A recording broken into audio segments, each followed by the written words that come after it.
paysage rentrait en octobre 2016.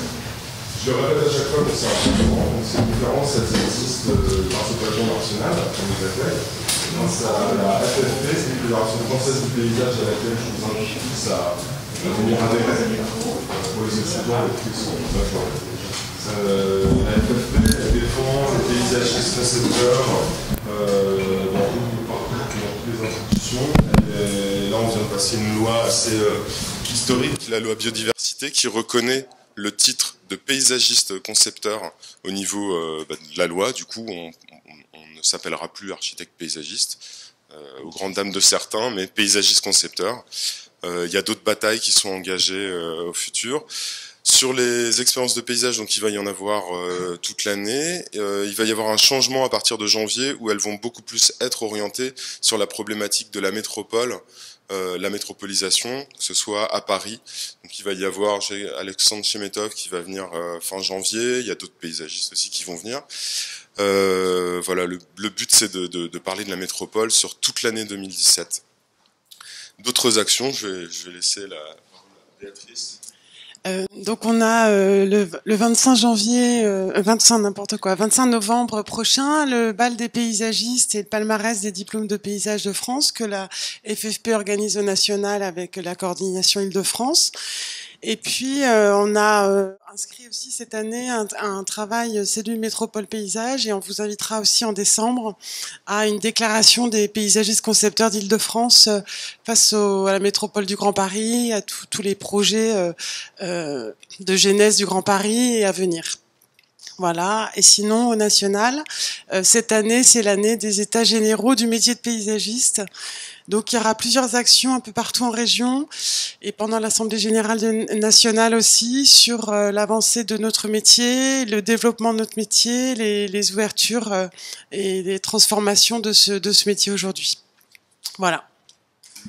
Le bal des paysagistes aussi sera précédé de la remise des diplômes de paysage, puisque c'est quelque chose qui chaque année intéresse les étudiants et permet de faire la promotion des étudiants et de la profession en Île-de-France. Alors ce bal il est organisé par l'association des élèves, des étudiants de paysage de France qui organise ce bal. Donc ce sera à la Maison de l'Architecture le 25 novembre. Vous serez tous invités. On peut accueillir Monsieur Jarveta pour la conférence. Merci.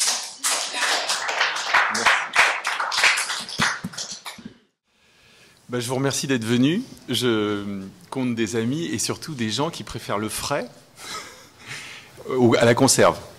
Je me suis rendu compte, c'est absolument... Je vous remercie Béatrice, je vous remercie tous les deux. Je remercie les gens de la FFP qui enregistrent ces conférences parce qu'il ne faut pas être grincheux. Moi, je me suis rendu compte en balayant le trésor qu'elle constitue que j'étais pas venu écouter les gens qui me sont le plus proches. J'ai été écouter souvent ceux qui m'étaient moins proches. Mais dans tous les cas, c'est génial. C'est vraiment un trésor que vous avez accumulé. C'est quelque chose d'extraordinaire. Alors, je vais essayer d'être à la hauteur. Alors, j'ai décidé que ma vie, mon œuvre, c'est un peu tôt, mais que j'allais vous parler quand même de quelque chose dont je me suis rendu compte parce que j'ai vieilli. C'est que le temps compte, c'est ce qui compte le plus dans le paysage. Et je me suis même dit, vous voyez l'endroit où le ciel et la terre se touchent, je me demande même si l'appétit pour l'horizon, c'est pas l'envie de demain aussi. Cette image-là que vous voyez, c'est explicitement un hommage à Simon. Jacques Simon qui nous a quittés juste après Michel, ça faisait beaucoup. En fait, c'est pas que un point de vue sur la Vilaine, sur la vallée de la Vilaine, au sud-ouest de Rennes, c'est 14 000 tonnes de terre polluée. Et voilà l'objet du délit. Vous voyez l'image, la deuxième image, c'est encore plus Simon. Et puis en dessous, vous avez, alors c'est de la terre polluée, c'est des métaux lourds, donc c'est pas lexiviable, ça s'en va pas dans l'eau, mais on le confine. Et plutôt que de n'en rien faire ou de l'exporter, j'ai pensé que c'était pas mal de permettre de passer par-dessus la rocade, quoi. c'est-à-dire de voir, de donner à voir l'au-delà. En fait, le paysage où on se sent bien, parce que je me souviens de la photo qu'a montré Jacques, qu'est-ce que c'est qui fait paysage? Qu'est-ce que c'est qui fait jardin? De ce point de vue-là, c'est un peu pareil. C'est un endroit où on est bien, où on a envie. Cette image-là, elle me fait envie. Elle me fait envie d'aller voir, quoi. C'est, en fait, vu comme ça, c'est aussi, pour moi, les Indiens en haut de la colline, dans les films de John Ford. C'est un souvenir d'enfance très, très, très, très puissant. C'est l'au-delà, c'est l'autre, c'est la surprise, c'est la menace, mais c'est aussi la promesse, quoi. Alors, ça fait envie, on a immédiatement envie d'y retourner. C'est simple, donc on y retourne. Il y a 12 arbres, c'est 12 châtaigniers, parce que leurs racines vont tenir la terre en haut de la bâche, et puis parce que c'est un discret hommage à l'Europe. Cet endroit de la Courrouze dont je vais vous parler, qui est un projet qui m'occupe depuis très longtemps, et où justement j'ai pu expérimenter l'intérêt du temps, de mesurer le temps qui passe dans le paysage. C'est un endroit assez particulier où j'ai découvert cette pancarte quand j'ai fouillé pour entrer en effusion et parcourir et découvrir le site dans tous ses détails. J'étais tombé sur ce panneau « Défense de se laver les mains au robinet ». C'est assez troublant. On se demande si c'est parce que c'est l'eau qui est tellement dangereuse ou si c'est parce que les mains et les choses avec lesquelles on travaille qui sont tellement sales qu'il ne faut pas qu'elles partent dans la nature. En tout cas, c'est l'idée qu'il y a une rédemption impossible, quoi. Que c'est quelque chose qui est terrifiant, quoi. Et alors, ça, c'est clairement la menace. Il y a autre chose, il y avait toutes sortes d'autres, dans les casemates militaires de cet ancien arsenal, il y avait un autre truc, ne gaspillez pas votre temps ni les matières premières, c'est à ces seules conditions que nous gagnerons la guerre. Il faut savoir que c'était des ateliers où travaillaient des jeunes femmes, les munitionnettes, à fabriquer des obus qu'on balançait sur la tête des fiancés du camp d'en face, hein, et leurs propres fiancés étant dans les tranchées de devant, quoi. Alors, moi, je pense que c'est très très important de perdre son temps pour le gagner.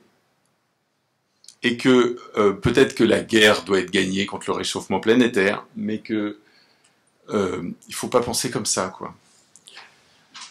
Les idées que les ruines réveillent en moi sont grandes. C'est une phrase de Diderot. Diderot, il est là au moment il y a 200 ans, un peu plus, ici même, à Paris. Il écrit ça parce qu'il commente un tableau d'Hubert Robert qui montre des ruines. Et il prétend qu'il va expliquer à Hubert Robert pourquoi c'est bien les ruines. Et il dit, alors c'est un alexandrin, je vous signale, c'est assez beau, les idées que les ruines réveillent en moi sont grandes. Et ce qui est génial, c'est que c'est pas les ruines qui sont grandes, c'est les idées que les ruines réveillent en moi. D'accord? Et tout périt, tout s'anéantit, tout passe, il n'y a que le monde qui reste. En fait, c'est un peu pour ça qu'un jardin c'est bien, c'est qu'un jardin, on s'arrête et on comprend que le temps passe sans bruit. Et en particulier, c'est les arbres qui nous le disent. Les arbres montrent leur temps et les arbres sont extraordinairement utiles pour ça.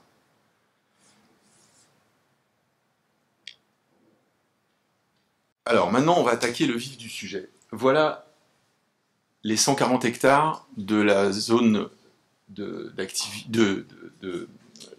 d'aménagement concerté qui s'appelle la Courrouze. En haut, au nord, le nord est au nord. Vous avez la Vilaine qui coule d'est en ouest à cet endroit avant de partir vers le sud. À droite, vous voyez la route, la gare est tout à fait à droite, au bout des deux lignes de chemin de fer, et vous avez la ligne de chemin de fer qui monte vers Brest, et puis celle qui descend vers Redon et Nantes. Ensuite, vous voyez en bas à gauche la rocade. C'est la rocade de Rennes qui est passée à cet endroit-là, sur ce territoire qui s'appelle la Maletière, la mauvaise terre. C'est pour ça, parce que les terres n'étaient pas bonnes, qu'on avait envoyé les militaires de ce côté-là, bien entendu. L'arsenal, en haut à droite, vous avez le palais de justice, et puis vous avez l'arsenal, la caserne Foch. En gros, tous ces terrains ont été militaires depuis très longtemps.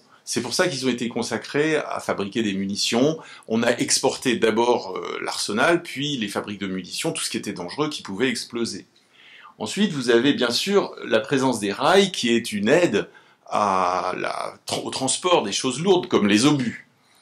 Et vous voyez que le terrain est extrêmement plat. Il descend globalement, évidemment, vers la Vilaine, mais il descend à la fois du sud au nord, un peu vers l'ouest. Vous voyez à l'ouest, la ligne de chemin de fer emprunte à l'est, je veux dire, la ligne de chemin de fer de Redon emprunte un synclinal qu'on a appelé le Vallon Jules Verne, parce qu'il y a une rue qui s'appelle la rue Jules Verne. Au nord, vous voyez, il y a une espèce de plateau sur lequel il y a une grande usine longue. En fait, c'est un truc pour emboutir pour les obus. Ensuite, vous avez ce plateau sur lequel il y a un stade. Puis vous avez un autre. Vous voyez de grands plateaux vides. En fait, ces grands plateaux sont vides parce qu'ils ont été compactés par la présence des usines. Mais les usines sont déjà pour partie démolies. Au milieu, vous avez des usines encore en place qui s'appellent Euroshelter. Ils fabriquent des abris pour les zones de combat. Et puis, dans la zone basse, vous voyez que ça a beaucoup plus poussé. En gros, ça fait comme un polygone. Et puis vous avez enfin, contre la rocade, une zone orthogonale. Le boulevard qui est là, c'est le boulevard Jean Mermoz qui file sur Saint-Jacques-de-la-Lande. On est à cheval sur la ville de Rennes en haut et Saint-Jacques. En gros, il y a une diagonale qui est horizontale qui divise les deux.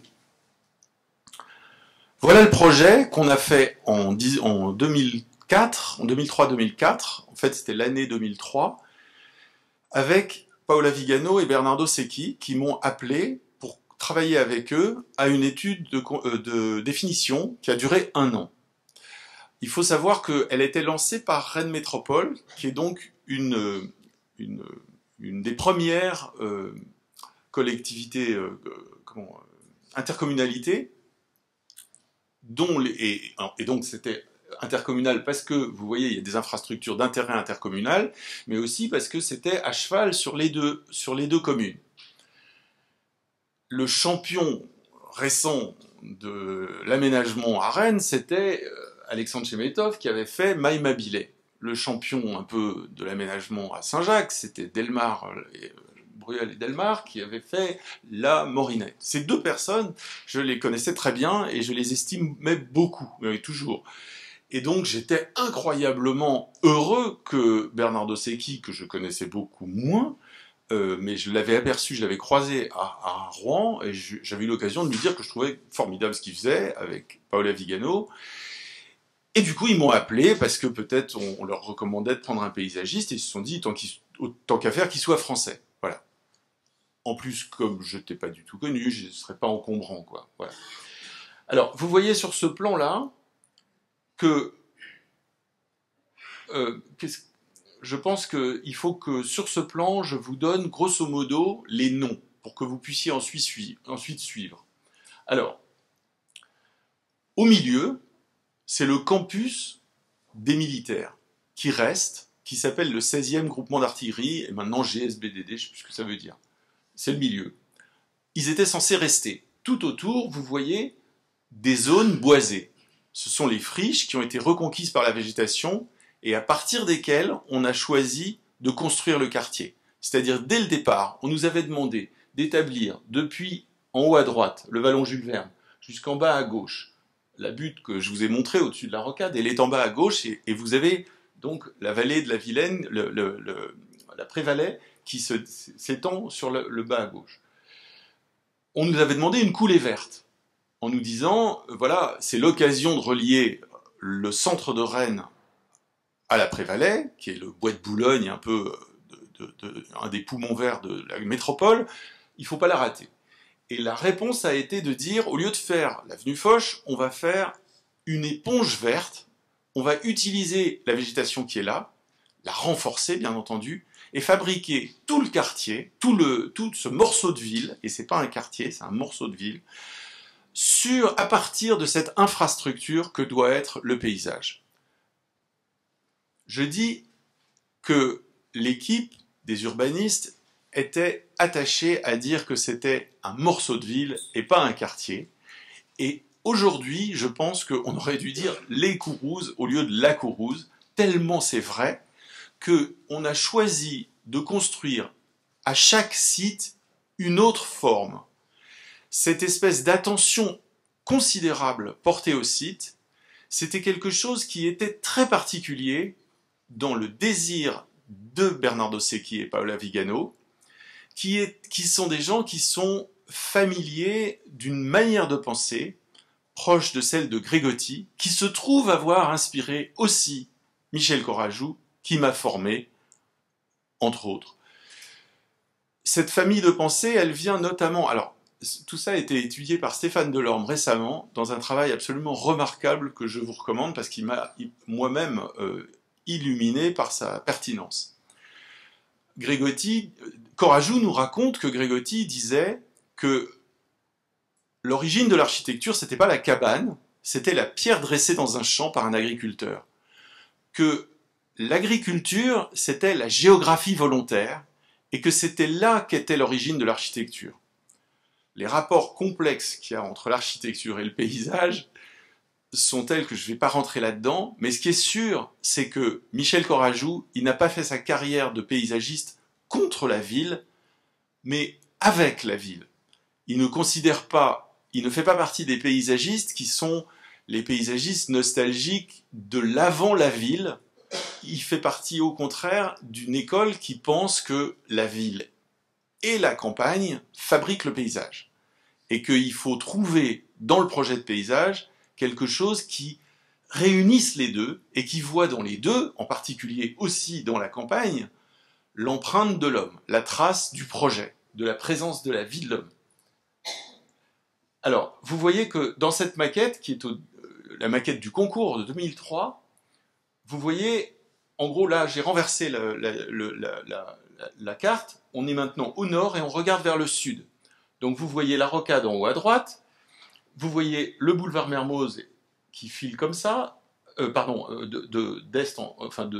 gauche à droite, et ce qu'on aperçoit qui s'enfile comme ça, c'est la voie ferrée de Redon.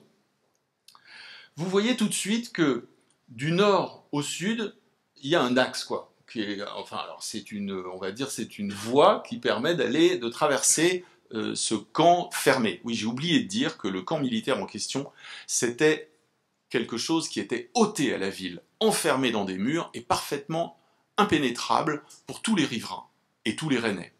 Du jour où on décide, du jour où les usines d'armement sont déplacées, il s'agit de réintégrer ce morceau dans la ville. Deux solutions. Soit on dit, bon, chaque petit côté de la ville, chaque bord va venir reconquérir et on va oublier que ça a été un moment longtemps retiré au tissu vivant de la ville, soit on dit non, c'est l'opportunité de faire un projet qui utilise l'économie d'échelle. Alors c'est compliqué, parce que tout construire d'un coup, on sait bien ce que ça fait. Ça fait les ZAC, c'est-à-dire des morceaux indigestes qui sont d'un seul moment, d'une seule intention. C'est contre ça qu'on a choisi de dire, certes, on va garder l'enceinte, on va garder le mur, parce que près de ce mur, on poussait des arbres, et ces arbres sont précieux. Le mur lui-même, cette différence de potentiel qu'il a organisée entre l'intérieur et l'extérieur, fait partie du paysage. C'est donc une folie de le gaspiller, mais en même temps, on va faire tellement attention à tous les endroits qu'on essaiera de ne pas fabriquer un morceau de ville complètement autre, quoi. Parfaitement indigeste. Il faut que la réunion se fasse. Alors, une des manières de faire, quand on pense à un nouveau quartier, on pense qu'il va y avoir un centre, il va y avoir les logements autour, il va y avoir les équipements qu'il faut, etc., etc. Et finalement, ça n'est pas la ville, ça n'est pas la métropole au sens où il y a des centres partout, où il y a une répartition équitable entre les lieux. Là, l'idée est de dire, vous voyez que d'abord, ce qu'on voit tout de suite, c'est qu'il y a des gros pavés aux extrémités, un peu comme des portes. C'est une forme urbaine que Studio a suggérée comme une agora.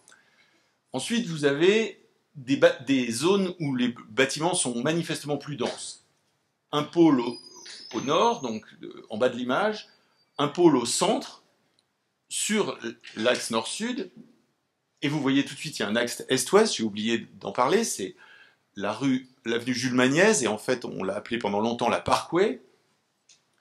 Ça fait évidemment penser au Cardo et au Decumanus romain. Puis vous avez un pôle qui est à cheval là-bas, sur le boulevard Mermoz. Et puis on voit bien qu'il y a un quartier un peu particulier, qui est tout à fait périphérique là-bas, et qui est sur la trame orthogonale qu'on avait vu, qui existait déjà dans le camp militaire, dans les usines d'armement. Cette trame orthogonale, elle est évidemment... elle conduit aussi à la rocade. Donc l'enjeu, et puis on a appelé ça domino, parce qu'on voulait faire un quartier d'activité qui profite de la façade sur la rocade, mais on voulait pas que ce quartier d'activité se vide le week-end, donc on pensait qu'il fallait qu'il y ait, comme dans une pièce de domino, moitié activité, moitié logement. Je vous parle de ce projet d'urbanisme parce que je crois que c'est absolument indispensable de parler de paysage à propos de l'urbanisme et de parler d'urbanisme à propos de paysage. On ne peut pas dissocier les deux, c'est impossible. Alors, maintenant, le végétal. Je vous ai dit que, en gros, si je suis sûr d'une chose aujourd'hui, c'est que c'est bien de planter des arbres. C'est un peu normal pour un paysagiste, mais encore faut-il mesurer ce que c'est que de planter des arbres. Qu'est-ce que c'est que la fréquentation des arbres? Pourquoi j'adore les arbres aujourd'hui de plus en plus, quoi.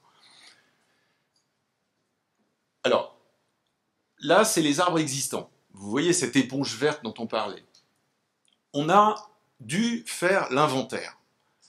Évidemment, moi, aller connaître le prénom de chacun des sujets qui étaient là-dessus, 140 hectares, c'était pas possible. Donc je me suis interrogé, qui va m'aider, quel est le Rennais, quel est le spécialiste de l'arbre, qui va m'aider à faire ça. J'ai trouvé, c'était un véritable miracle, je le dois à Gabriel Chauvel, il m'a dit, tu vas t'entendre avec Pierre Bazin. Pierre Bazin, du cabinet Aubépine, m'a littéralement appris mon métier pour ce qui concerne les végétaux, l'écologie. Bien sûr, je dois beaucoup au laboratoire d'écologie de Versailles, mais il faut reconnaître que, l'école du Versailles, c'est pas une erreur de le dire, qu'elle n'est pas réputée dans le monde pour sa compétence végétale, et il y a une raison à ça, c'est précisément qu'elle s'est construite tout contre, mais aussi à partir de et à l'envers de l'école d'horticulture. Je suis payé pour le savoir parce que je fais partie des gens qui ont contribué au fait que l'école d'horticulture quitte le potager du roi pour que l'école de paysage y reste. Je ne suis pas raciste et la paysagiste qui travaille avec moi, elle vient d'Angers. Donc aujourd'hui, j'ai passé par-dessus ces subtiles nuances. En tout cas, Pierre Bazin, il m'a expliqué que ce qu'il fallait voir, ce qu'il fallait savoir pour le voir, c'était que, il n'y a pas de doute, les arbres existent, mais il parle du sol. Et que si on veut penser à l'avenir du végétal, il faut s'intéresser au présent du sous-sol. Et le sous-sol, le voilà. Le sous-sol, c'est hier. Le sous-sol, c'est les usines. Partout des usines. Et là où il n'y a pas des usines, il y a des voies ferrées qui desservent ces usines. Et puis, vous voyez, il y a quelques arbres. J'attire votre attention. Alors là, le nord est à nouveau au nord. J'attire votre attention sur une chose en particulier, parce qu'on va en reparler. C'est la voie ferrée qui passe, vous voyez, qui fait tout le tour, là, qui redescend comme ça. Alors, dans cette partie-là, elle va devenir le boulevard qui aujourd'hui s'appelle l'avenue Germaine-Tillon. Et dans la partie au nord, elle va nous permettre... en fait, vous voyez la grande usine qui est le long de la voie ferrée, à l'endroit où les deux voies ferrées se pincent. Alors, faut faire bien attention, là on n'est pas en train de parler, la voie ferrée qui part au nord, c'est pas la voie ferrée qu'on voyait tout à l'heure qui file sur Brest, hein, c'est une voie ferrée intérieure, hein. La voie ferrée de Brest, elle est au-dessus. Cette voie ferrée-là, elle dessert uniquement les usines. Et l'endroit où elle se sépare, vous voyez la fourche qui est là-haut, là, vous voyez un parc, c'est le château de la Courrouze, l'ancien château de la Courrouze. En fait, c'est l'entrée du GIAT, du groupement d'armement.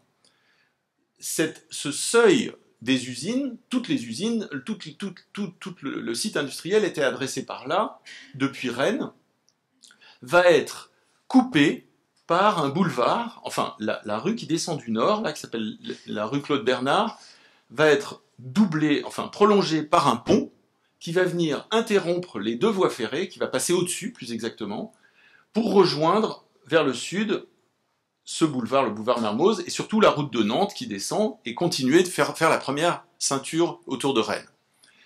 Ce boulevard va venir et il va renier l'usine, la barrette que vous voyez là. Ensuite, ce que vous pouvez voir, c'est qu'on distingue presque l'axe nord-sud et est-ouest. Ils sont déjà là, en définitive.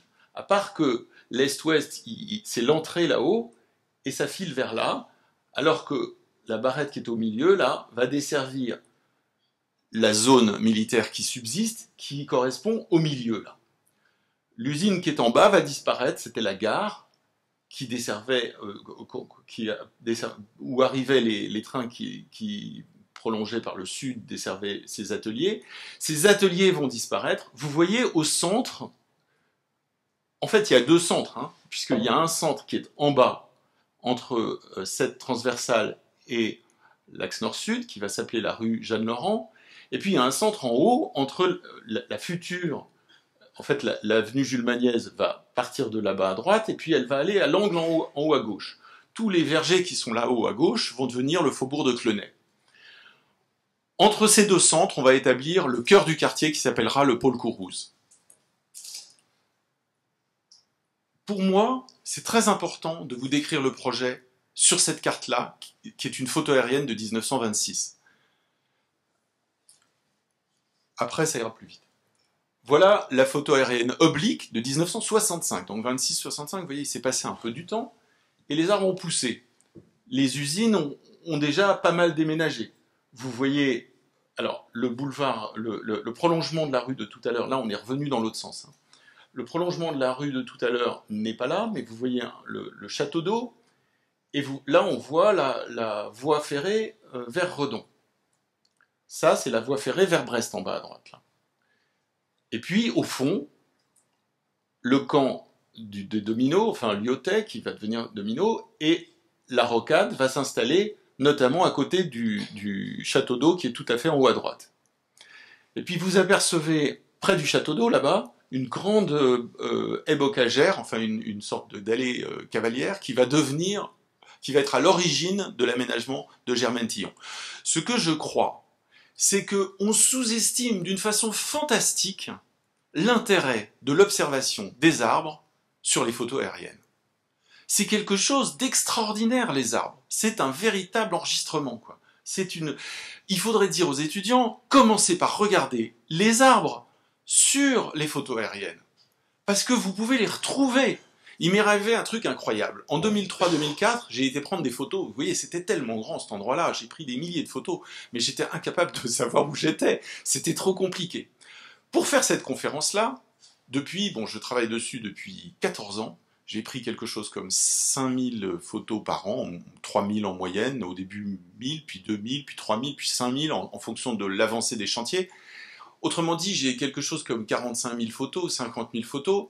Pour en sortir 50 ou 100 pour cette conférence, c'était au-dessus de mes forces, c'était terrible. Mais le fait de les re-regarder m'a fait découvrir un truc incroyable, c'est que j'ai reconnu les endroits que je ne connaissais pas quand j'y étais. Ça, c'est complètement incroyable. Simplement parce que je reconnaissais l'arbre.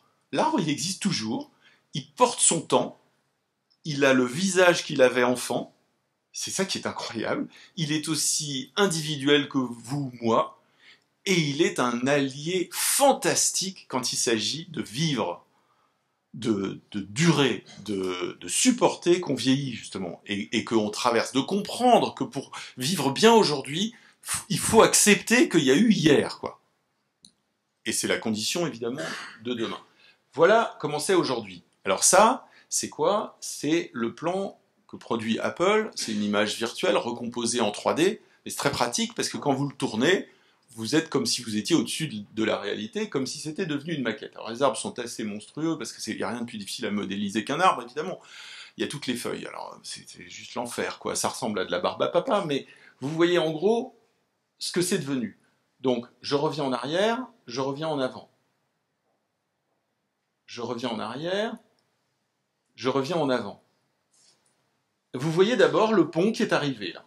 Hein, le pont n'était pas là, il est arrivé, c'est... Alors, ensuite vous avez la croix dont on parlait tout à l'heure, l'axe nord-sud, elle est là. On la voit là, elle file vers le nord, et vous avez cette grande usine ici, qui était juste démolie quand on est arrivé sur le terrain. On l'a vu démolir, en fait. Et puis vous avez, évidemment qu'on voit mieux parce qu'elle est dans la perspective, l'avenue Jules Magnès. Puis vous avez le campus militaire, le long du boulevard Mermoz. Vous voyez le lotissement des Lilas tout en haut. Le terrain qui est devenu vide là-bas, il était plein. C'était un terrain occupé par des casemates qui servaient aux réfugiés espagnols. Et vous voyez qu'il est à cheval, sa structure est à cheval sur la voie ferrée. En fait, elle est interrompue par la voie ferrée, mais c'est construit de part et d'autre. C'est un des enjeux du projet que de recoudre, évidemment, le tissu écartelé par toutes ces voies rapides. Si je situe les grands secteurs, puisqu'il y a une croix, c'est facile de comprendre que le premier secteur, c'est au nord-est. Ça va s'appeler bois habité. Le cadran nord-est de la croix, qui est là. Ensuite, vous avez un endroit où il y a plus de bois, là, globalement. Là. Ça s'appelle maison dans les bois. Pourquoi bois habité? Parce qu'il n'y avait pas de bois. Alors évidemment, on a dit appeler bois habité. Pourquoi maison dans les bois? Parce qu'il n'y avait pas de maison, donc c'était plus facile. Et puis après, entre les deux, vous avez donc le futur pôle Kourous, qui n'existe toujours pas, c'est ce qui va sortir là. Ça va être spectaculaire, croyez-moi, parce qu'on a toujours vu cet endroit vide. Alors là, pour le coup, depuis un bon moment, il y avait des bureaux des usines là-bas, mais vous voyez, en gros, entre cette croix en haut et la croix qui est au sud, là, vous avez 80 mètres là, qui sont vides depuis très longtemps et qui vont devenir ultra denses. Le pôle de ce morceau de ville. Puis vous avez, au fond, la rocade qui arrive là, sur le sommet de l'image. Et surtout, ce que vous voyez, c'est que le boulevard Mermoz fait une hernie pour desservir les usines, et cette hernie est rectifiée. En fait, ce qui se passe, c'est que aujourd'hui, la voie du métro, la ligne du métro passe sous le boulevard en question en tranchée ouverte, et là, c'est avant qu'on creuse la tranchée couverte, et donc, en fait, on voit les deux giratoires du déplacement provisoire du boulevard pour pouvoir ouvrir la dalle. Ça va tellement vite que c'est déjà refermé, le métro est passé. On fait des projets sur du long temps, et on est parfois doublé par un projet qui a démarré après et qui se termine plus vite. Mais croyez-moi, moi, quand je vais sur place, je suis surpris par la beauté des arbres qui ont poussé pas tout à fait comme je voulais, et c'est ça qui est génial, tandis que les ingénieurs qui ont fabriqué le métro, c'est exactement ce qu'ils avaient promis, quoi. Sans surprise. Ni plus, ni moins. Alors évidemment, c'est admirable, mais c'est pas le même genre de projet. Alors, l'étude de Pierre Bazin, ça a consisté à dire, voilà, d'un côté, c'est de plus en plus compacté, en fonction le paysage végétal, de la reconquête spontanée par les végétaux, il est fonction de la compaction, c'est un des gradients, et puis il est fonction évidemment du temps, c'est-à-dire c'est l'autre gradient. Donc en gros, là il s'agit uniquement des végétaux non cultivés, hein. C'est pas la végétation anthropique, parce qu'il y a autre chose, il y a les jardins, bien entendu. Alors les jardins, on va les voir, ils arrivent après. Mais là, ce qui est intéressant, c'est de voir que, en gros, c'est une lande à ajoncs, c'est-à-dire c'est des chênes, c'est de la boulaie d'abord, de la saulaie si c'est tellement compacté que même la boulaie n'arrive pas à s'en sortir, avec des trembles, et puis petit à petit, les chênes s'installent, y compris sur des sols compactés, du moment qu'il y a du temps, quoi. Donc en gros, arrivent les saules subsistent même si les parties sont mal drainées, et puis ensuite les bouleaux, et puis ensuite les chênes. Et le chêne est l'arbre pratiquement majeur. C'est pas tout à fait par hasard que c'est le roi de la Kourouse, y compris dans les plantations délibérées qu'on a fait ensuite, c'est qu'il était déjà là. Et il s'y plaît. Voilà la carte des sols des biotopes, on va dire, de la... Et vous voyez qu'il y a énormément de verre. Pourquoi il y a du verre? Parce qu'il y avait des jardins. Et puis, il y avait des prairies délibérées. Par exemple, le stade, c'est une prairie. En haut à droite, tout en haut à droite, là, vous voyez, le stade, il est orienté sur la gauche. C'est de la terre végétale qu'on a rapportée. Donc, du moment que c'est tout à fait anthropique, mais délibérément. Et puis, les jardins qui entourent le 16e GA, c'est un campus, c'est un jardin ancien maintenant, donc avec des beaux arbres. Mais enfin, il ne raconte plus l'histoire, quoi. Au contraire, tout en bas à gauche, au sud de la voie ferrée, vous avez ce quartier de Saint-Jacques-de-la-Lande qui s'appelle la Pilate. Là, il était tout récemment démoli et totalement compacté. Il y a quelques peupliers sur un rang au milieu, mais en gros, il n'y a pratiquement rien, quoi. C'était du béton, des gravats de béton. Le rouge en haut à gauche, c'est le sol profond. Là où on avait vraiment des arbres qui étaient anciens. En fait, c'est la partie de Domino qui n'a jamais été véritablement entreprise pour y faire des usines et qui avait donc un sol profond. Alors voilà, vous voyez comment, évidemment, comment en fonction du site, chacune des villes de la ville a atterri sur le terrain. Il y avait la topographie, mais il y a aussi le sol lui-même. Voilà, alors on va parler, en fait, comme j'étais absolument... Enfin, c'était vraiment difficile de résumer 14 ans. Je reconnais que j'ai pris la facilité. J'ai repris un diaporama que j'ai fait en 2010, c'est-à-dire au moment où, plein d'enthousiasme, j'étais en train de démarrer le chantier pour de vrai. J'avais démarré depuis 3 ans. En 2003, on fait le concours. En 2004, on fait le dossier de Zach et tout ça. On fait l'AVP1, l'avant-projet 1 sur l'ensemble, et puis à partir de là, c'est phasé, et on commence les tranches. Et en gros, les premiers chantiers, les chantiers de BH en l'occurrence, aujourd'hui c'est habité, BH, c'est même rétrocédé. Bois habité, c'est le premier DCE, on va dire.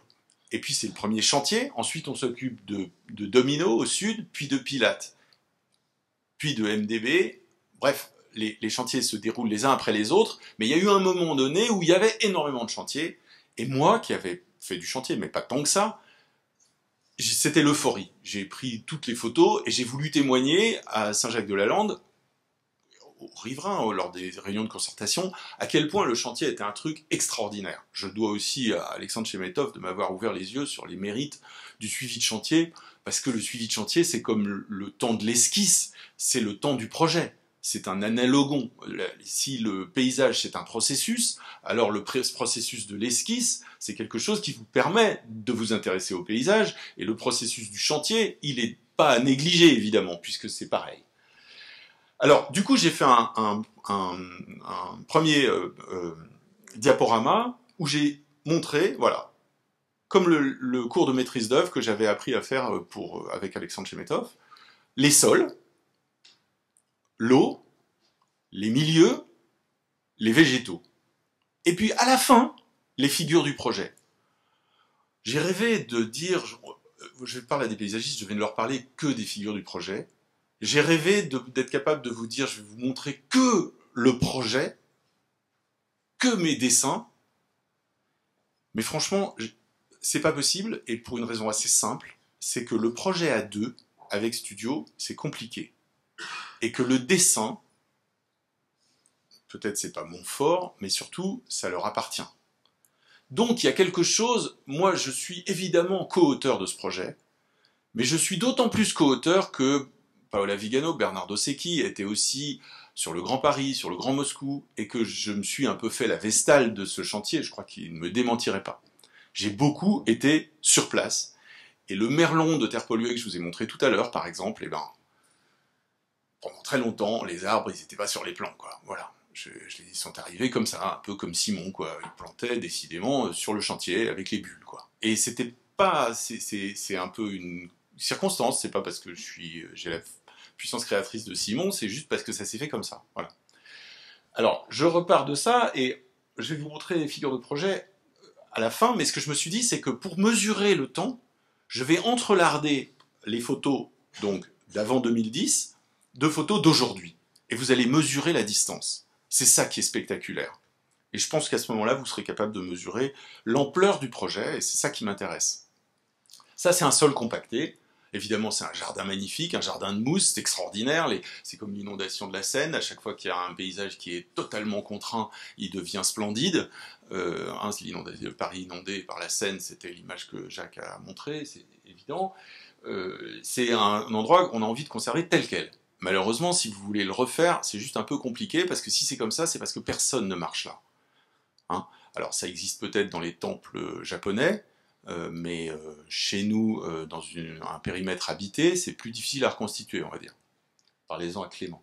Ça, c'est un sol non compacté. C'est un sol profond. Donc, vous pouvez voir, il y a aussi des vestiges. Il y a un muret là qui témoigne de ce que il y a un sous-sol encombré, mais c'est pas parce qu'il est encombré qu'il n'est pas profond par d'autres endroits. Et surtout, il est abandonné depuis très longtemps. Donc les arbres sont sortis et on a des chênes, on a des trembles, on a toutes sortes de choses, des ormes, Voilà ma carte de vœux de 2004, je crois. C'était les petits sachets de terre qu'avait collecté Pierre Bazin sur tout le site.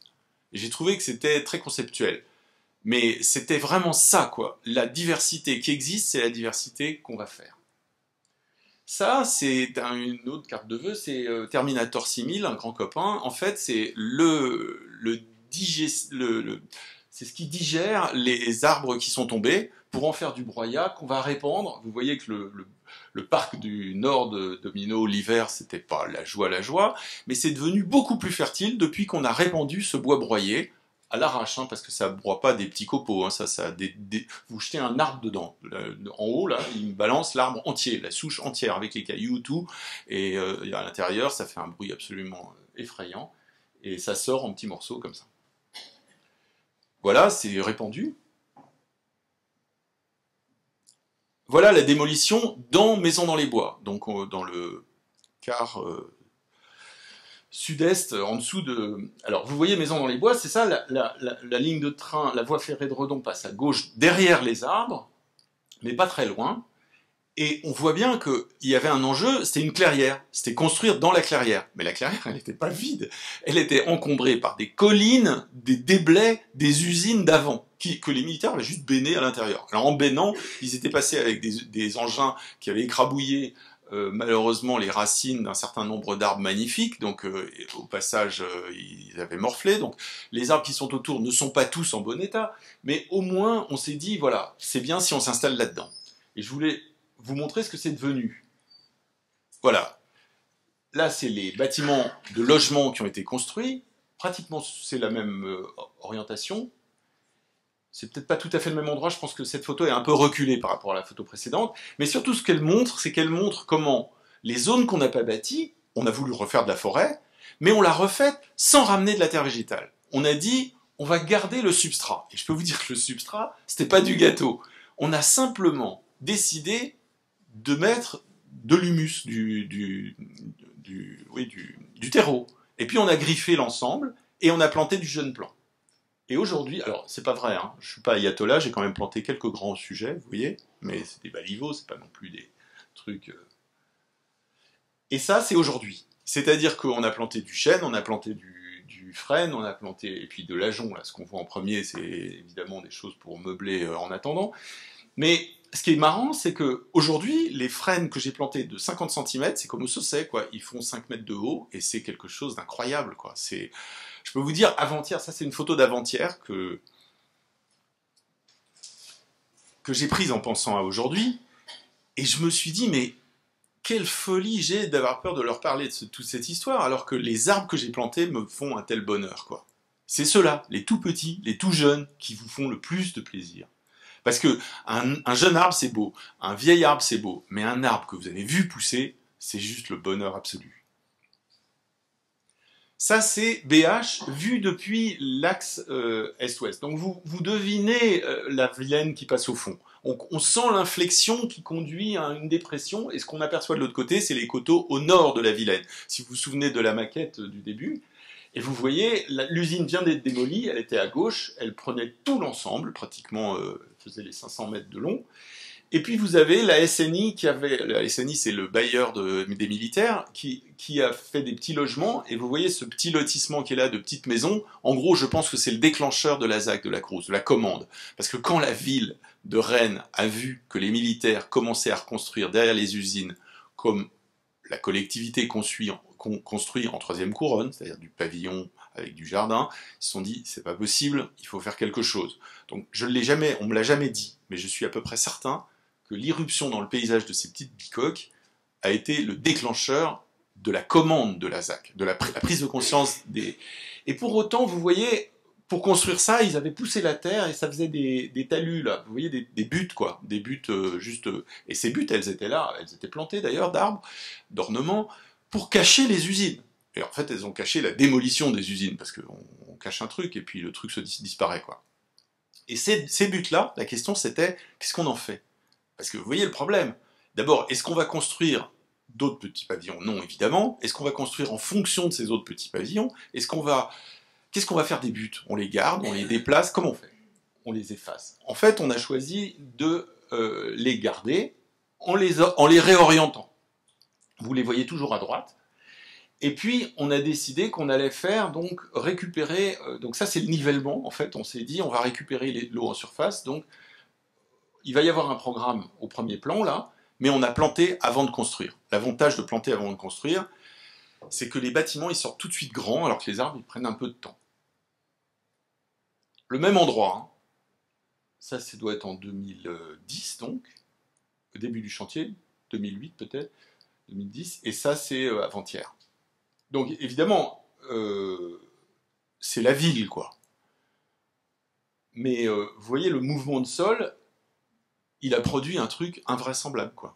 C'est juste que si vous construisez suivant un peu une logique écologique, quoi, si vous faites bien conseiller, ça aide, mais c'est juste incroyable. C'est comme le pot belge quand on fait du vélo, quoi.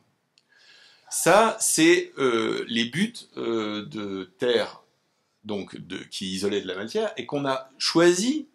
Alors, on les a déplacés un peu, mais on n'a pas fait ce qu'ils avaient fait, c'est-à-dire on n'a pas retartiné de la terre végétale, on a gardé la terre stérile. Alors, personnellement, sachant qu'on allait construire des maisons en hauteur, entre guillemets, parce que c'est pas bien de dire des tours, à l'époque on disait ça, maintenant c'est peut-être un peu moins dur, mais enfin, là c'est le premier bâtiment qui est sorti, Bois Habité 4, de François Leclerc, du Sapin et Leclerc, c'est peut-être pas le plus réussi, mais voilà, il a le mérite d'exister, il était le premier à sortir, et devant, donc on s'est dit, on va mettre ce qu'on a trouvé sur le site, on va mettre des ajoncs, du sol stérile et des ajoncs. Et comme je pensais qu'on allait avoir la confrontation des maisons en hauteur avec les petites maisons, bah je me suis dit, c'est pas grave, je mets quelques pins, parce que c'est pas mal d'avoir une échelle intermédiaire. Je dois dire que le studio n'était pas favorable à ces pins, peut-être parce qu'il y en a beaucoup en Italie, des pins, et qui trouvaient que c'était pas breton. Après, je leur ai montré qu'il y en avait beaucoup en Bretagne, que c'était un marqueur de la lande aussi. Mais je crois que... Alors, eux, ce qu'ils voulaient, c'était qu'on continue d'avoir la vue. Les ajoncs, d'ailleurs, ça monte à hauteur telle que... Bon, il faut les recouper tous les 3 ans. C'est une gestion un peu particulière. Il faut que les gens acceptent que leur paysage change radicalement une fois tous les 3 ans, et que c'est pas un désastre, que c'est normal. Ils n'ont pas l'habitude de ça. Mais les pins, eux, ils ont poussé pas mal, quoi. Voilà, vous voyez, les pins, ils ont pas mal poussé, et on voit la butte avec les ajoncs qu'on a semés, qui ont fini par pousser. Voilà l'avenue elle-même. Au milieu, on a choisi de faire une noue qui récupère les eaux pluviales de la chaussée, et on a fait carrément une marqueterie sol stérile, sol fertile, parce que le fil de l'eau agrégeant tous les nutriments, il vaut mieux partir avec du sol stérile pour pas avoir à le désencombrer immédiatement. Donc ce travail d'ingénierie du sol, de projet de sol, c'est vraiment la nature du projet de la Cruz. Ça, c'est aujourd'hui le même endroit vu sous l'autre angle.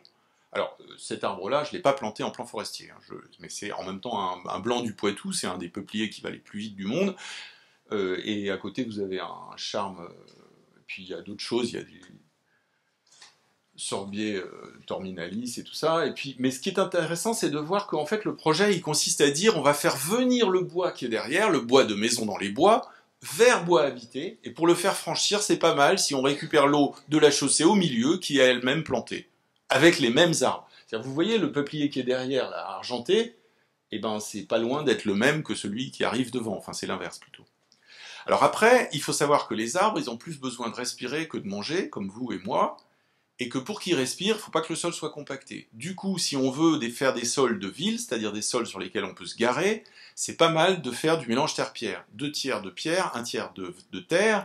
Pourquoi? Parce que les pierres vont se bloquer entre elles, et une fois qu'elles se bloquent entre elles, eh bien, l'air et l'eau peuvent continuer de circuler, alors qu'on s'appuie dessus pour regarer les voitures. Donc, cette technique, on met deux tas de terre, c'est du 40-70, et puis on met de la terre et de l'humus, parce qu'évidemment, quand même, globalement, il y a quand même 2 tiers de nutriments en moins aussi. Hein. Mais c'est très important de se souvenir que les arbres, ils mangent essentiellement le gaz carbonique que nous, on recrache, quoi. Et ils fabriquent de l'oxygène qu'on respire. Et ils ne puisent que les sels minéraux et l'eau. Donc, pas besoin de mettre du chocolat tout le temps partout, quoi. Voilà. Et puis là, on le met en place, et quand on le met en place, évidemment, quand c'est sur un sol pas forcément très catholique, c'est pas mal qu'on empêche les fines de se barrer, donc on peut mettre du géotextile. Cet endroit-là, c'est sur l'axe nord-sud, c'est-à-dire la partie de la rue qui file vers le nord, de la ZAC qui file vers le nord, et à gauche, je regarde vers le sud, donc à gauche, il y a bois habité, à droite, il y a l'axe nord-sud, et puis l'ouest, je veux dire, et ce que vous voyez là, c'est devenu ça. Mais là, j'ai basculé. En fait, c'est la séquence, la coupe sur cet axe. On a fait la chaussée, on a fait des trottoirs. Sur ces trottoirs, il y a du terre-pierre sur lesquels il y a des arbres d'alignement. Puis vous avez la piste vélo, le trottoir. Après, vous avez une haie bocagère qui est alors là, c'est de la terre végétale pure. Mais après, vous avez une bande stationnée qui est sur du terre-pierre. Et ce qui est intéressant, c'est que l'eau qui est collectée de la chaussée file dans la noue qui est derrière la plateforme où il y a le stationnement et l'aire de manœuvre.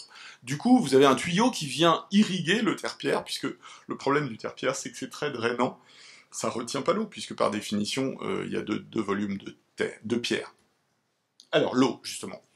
Ça, c'est très intéressant de savoir que ça s'appelait la maltière, parce que c'était étanche et plat. Du coup, ça retenait l'eau. Du coup, c'est pas pratique. La première chose pour rendre un quartier habitable, c'est de l'assainir. Donc, voilà les terrains humides dont on est tellement nostalgique maintenant, mais qui sont juste pas facilement vivables. Et ça, c'est la version dans l'usine, quoi. Alors, il se trouve que cet endroit-là, on l'a gardé tel quel, juste à côté des logements, parce que derrière, vous voyez, vous apercevez un mur, derrière ce mur, il y a le TGV. Et du coup, en fait, à cet endroit-là, c'était possible de garder ça. C'était un peu du sport, mais bon. Ça, c'est un fossé, et on peut garder les eaux à la surface, c'est faire des fossés, en gros. L'avantage, quand on crée une voie nouvelle, de but en blanc, toute neuve, c'est qu'on peut mettre tous les arbres d'un côté, toutes les voitures de l'autre, ou tous les réseaux de l'autre, et que du coup, on a des fosses continues. Les fosses continues, c'est les fameuses coulées vertes et bleues, enfin, trames vertes et bleues et compagnie. Alors, voilà comment le principe de l'eau des noues. Là, je reste un peu sur le quartier bois habité, parce que je viens de vous parler de la voie qui est là, avec ses stationnements et les noues qui sont devant les bâtiments. Comme on construisait des maisons en hauteur, des tours, on les construisait un peu à distance de la rue, et cette espèce c'est pas de la nostalgie des grands ensembles, mais c'est l'idée que justement, on peut pas effacer, et c'est pas bien d'effacer la modernité. C'est une idée à laquelle, justement, Bernardo et Paola sont très attachés. On est déjà dans la post-modernité, d'une certaine manière. En fait, ce projet-là, c'est un projet qui va travailler la mixité des formes urbaines, mais qui va y compris remettre en œuvre, de la manière la plus maligne possible, les découvertes de l'époque moderne. Donc, en particulier, les quartiers dans des grands parcs, de l'idée du campus. Donc là, vous avez donc à droite, vous avez le lotissement de la SNI, les buts dont on parlait tout à l'heure, et puis l'idée, c'était de faire venir le bois. Faire venir le bois, en fait, on a fait venir l'eau, d'abord. Et puis, en fait, vous voyez, c'est sur l'ancien train. Pourquoi? Parce que les arbres, ils avaient poussé dans le ballast, et que si on récupérait les voies ferrées, on récupérait l'horizontalité, et précisément, quand on veut ralentir le circuit de l'eau, eh ben, c'est pas mal de lui faire parcourir un trajet horizontal, et pas le plus long trajet possible. D'accord ? Donc en fait, l'étoile ferroviaire de la Courrouze nous a servi à fabriquer cet assainissement aérien. Le dessin des nous sert ce projet. Voilà les cahiers des charges. C'est tellement horizontal que, en fait, entre les nous est et les nous ouest, dans ce premier schéma, tout allait vers le nord, et maintenant, celles de droite vont vers le sud, dans la partie haute, de façon à rejoindre au milieu et rallonger encore le circuit. Ce que vous voyez en haut, en revanche, le bassin qui est là-haut, c'est un bassin qui existait et qu'on a renaturé. Vous allez voir la suite. Ça, c'est donc le nivellement. Vers le sud, vous voyez le bois de Maison dans les Bois au fond. Voilà, quand on est sur la tour, le bois à un autre moment, la SNI à gauche. Voilà comment c'est aujourd'hui, encore un peu plus tard. Les nous avant les logements. Évidemment, le fil des nous est occupé par du caillou. Et puis, il y a la question des tuyaux. Il n'y a pas de raison de cacher les tuyaux. Ça, je sais que je me déshonorerais si je le faisais vis-à-vis de mon enseignant Jacques Coulon, en particulier. Je ne cache pas les raisons du paysage, tant qu'à faire. Et puis, il y avait des bassins, des vrais bassins ovales, qu'on a gardés tels quels. Et puis, il y avait des bassins qui étaient un peu moins coquets, comme celui-là. Celui-là, il est devenu... On a décidé qu'on allait descendre dedans, et pour ne pas avoir à mettre une barrière, on faisait un premier bassin, que vous voyez au milieu, c'est celui qu'on voit là en haut, c'est le modelé numérique de terrain, mais renversé. Là, sur le plan, le nord est au nord, le plan, c'est le plan de chantier pour s'arranger avec le type qui fait les terrassements, qui est le vrai paysagiste, pour positionner les zones de terre végétale profonde dans lesquelles on va mettre des arbres. Et en fait, l'astuce consiste à dire les enfants vont se mouiller les pieds avant de se noyer, ce qui est quand même plutôt mieux, quoi. Voilà. Et voilà le terrassement réalisé avec mon fils qui a maintenant 18 ans et qui passe son bac, qui s'avance et qui teste. Ça, c'est un peu plus tard, et ça, c'est plus récemment aussi, vu vers le nord, vu vers le sud. Alors, les milieux, c'est la boulet, ça c'est domino, la boulet sauvage, ça c'est la boulet rectifiée une fois qu'on a fait Germaine-Tillon, c'est les boulots qui étaient en place, mais le fait qu'on les voit comme ça, c'est plus moderne, on va dire. Ça c'est la soleil, ça c'est une soleil au bout nouvelle, tout ça c'est des images de 2010, ça c'est la peuplerie de Pilate, du quartier sud, et ça c'est une peuplerie nouvelle sur BH. Ça c'est une CP tilleul formidable, qui est une CP, c'était 17 brins de tilleul, un truc incroyable, mais que vous voyez, on ne voyait pas. Et en fait, j'ai utilisé le trajet de l'eau et le trajet du transport en commun en site propre pour faire qu'on la voit. Et ça, c'est un truc incroyable. On a appelé ça les jardinières géantes, c'est tout à fait impropre, il faut appeler ça les cartoucheries, parce que c'est là où étaient conservés des magasins de poudre. Pour les séparer les uns des autres, on construisait des murs. C'était des murs d'isolement d'explosion, en gros. Et comme c'était le seul endroit où il y avait de la terre végétale, entre les murs en question, ils étaient très épais, c'est là où les arbres ont poussé. Ce qui était très incroyable, c'est qu'aujourd'hui, c'est l'endroit qui est l'endroit phare de la concertation. Ils n'en voulaient pas, et ça, qui est ultra contraint, c'est certes une ruine, c'est-à-dire que sa fonction est oubliée, du coup c'est éminemment poétique, hein, c'est une machine déclencheuse de poésie, mais enfin c'est dessiné, ultra dessiné, et c'est là-dessus que les gens ont envie de détourner, de s'exprimer, de s'approprier. Autrement dit, ça veut dire qu'ils ont tort de craindre le projet. Et qu'il n'y a pas de raison de penser, bien sûr la concertation c'est essentiel, bien sûr l'appropriation c'est la condition sine qua non du paysage, mais il n'y a aucune raison que nous, paysagistes, on n'ait pas le droit de se mêler en premier de à quoi ça va ressembler. Parce que si on donne une idée, si on pré-jardine, eh ben, ça va juste donner plus envie de jardiner après, quoi. Vous voyez, c'est ça qu'il faut bien, à mon avis, pas oublier, quoi. Alors, les buts d'Ajon, comme l'Ajon était semé au début, c'était pas terrible. Et puis après, ce qui est surprenant, c'est que c'est les bleuets qui sont arrivés en premier. Ces pins-là, c'est pas ceux, enfin ceux qui sont derrière, c'est ceux de la SNI. Ceux qui sont devant, c'est ceux que j'ai plantés. Ça, c'est le fil d'eau. Les fils d'eau, c'est de l'iris pseudo-accord. Je vous fais pas l'article. Et ça, c'est un peu plus tard. Et ça, c'est la butte de Prairie Fleurie. Donc, c'est des milieux. C'est-à-dire, si on raisonne par milieu, évidemment, on raisonne plus justement. Pour moi, c'est comme l'école des annales, quoi. C'est quand on passe du sujet arbre au milieu, c'est juste comme de dire, il ne faut pas apprendre que les dates, il faut comprendre les mouvements, quoi. Les mouvements d'ensemble. C'est aussi la mesure de l'histoire, évidemment. Ça, c'est... Ensuite, je suis passé aux arbres pour expliquer aux gens que les grands anges gardiens des arbres, c'est les démolisseurs. Parce que s'ils font attention en retirant, en démontant la palissade, là, eh ben on garde les arbres. S'ils ne font pas attention, on les perd. C'est aussi simple que ça. Alors, une des conditions, c'est de les repérer. Donc ça, c'est Pierre Bazin qui marque les arbres pour pouvoir dire au géomètre que c'est celui-là qu'il faut repérer, parce que c'est pas nous qui sommes géomètres, mais le géomètre, il sait pas ce que c'est que l'arbre qui a de la valeur. Donc du coup, il faut pouvoir les marquer d'abord. Ensuite, on fait passer le géomètre, et ensuite, on fait passer l'élagueur, parce que si vous faites pas un soin à l'arbre, c'est le démolisseur qui le voit pas. Voilà. Donc c'est une série d'attentions et une collaboration entre plein d'acteurs qui fait qu'à un moment donné, l'arbre va survivre et il va être là. Et là, vous voyez, ces arbres-là, ils étaient contre le mur, c'était vraiment pas du gâteau de les garder, et maintenant ils sont au milieu de l'avenue. Voilà les lagueurs. Voilà, alors il y a aussi un truc qui consiste à débroussailler, parce que là, cette haie de peuplier d'Italie qui est sur Pilate, on ne les verrait pas si on n'avait pas débroussaillé. On les protège. Protéger les arbres, ça fait partie du projet. On les protège aussi en mettant des ganivelles, évidemment.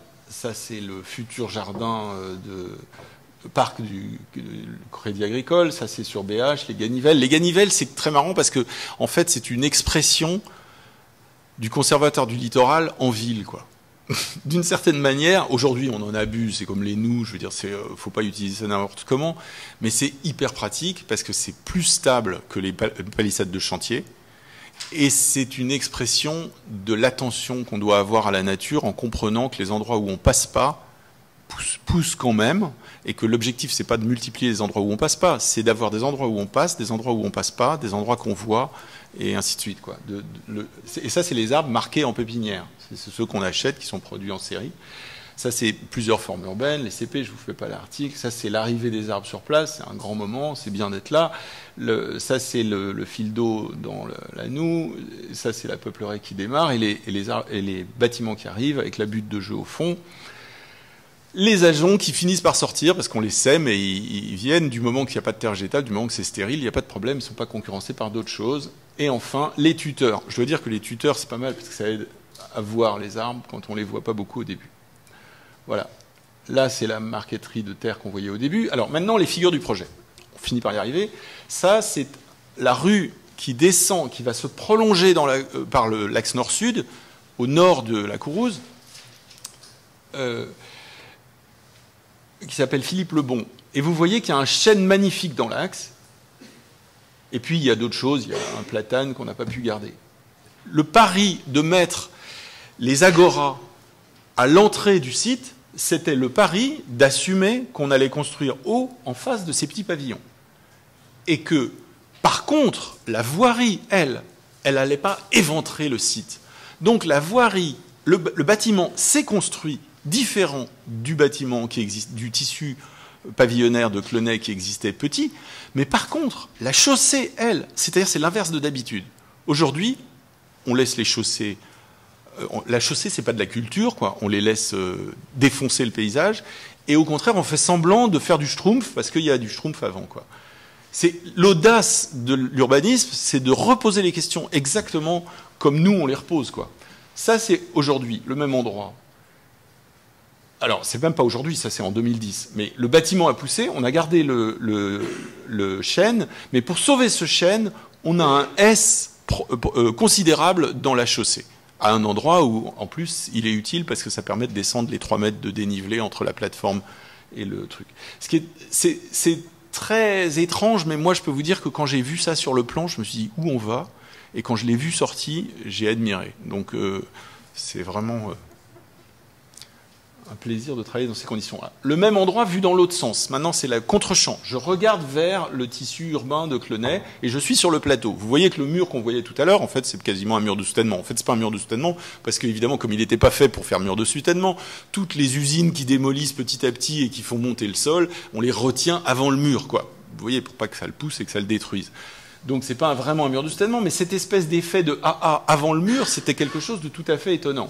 Et ces arbres-là, ces chênes-là, on a pris le parti d'essayer de les garder à l'intérieur de l'agora qu'on allait implanter. C'était pas du gâteau parce qu'on savait pas où était leur collet. En fait, ils avaient été enterrés.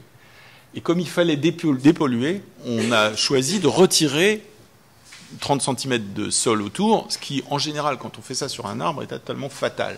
Mais il se trouve que eux, ils avaient été enterrés, pas par du terre-pierre, mais quasiment, parce que c'était tellement anthropique qu'il y avait autant de vide que de plein, et que, du coup, les dégager, ça les a pas fait mourir du tout. Il n'y avait pas de racines à ce niveau-là. Donc, on a dégagé un carré. Voilà les arbres qu'on va conserver. Le stade est derrière, l'axe nord-sud est dans mon dos.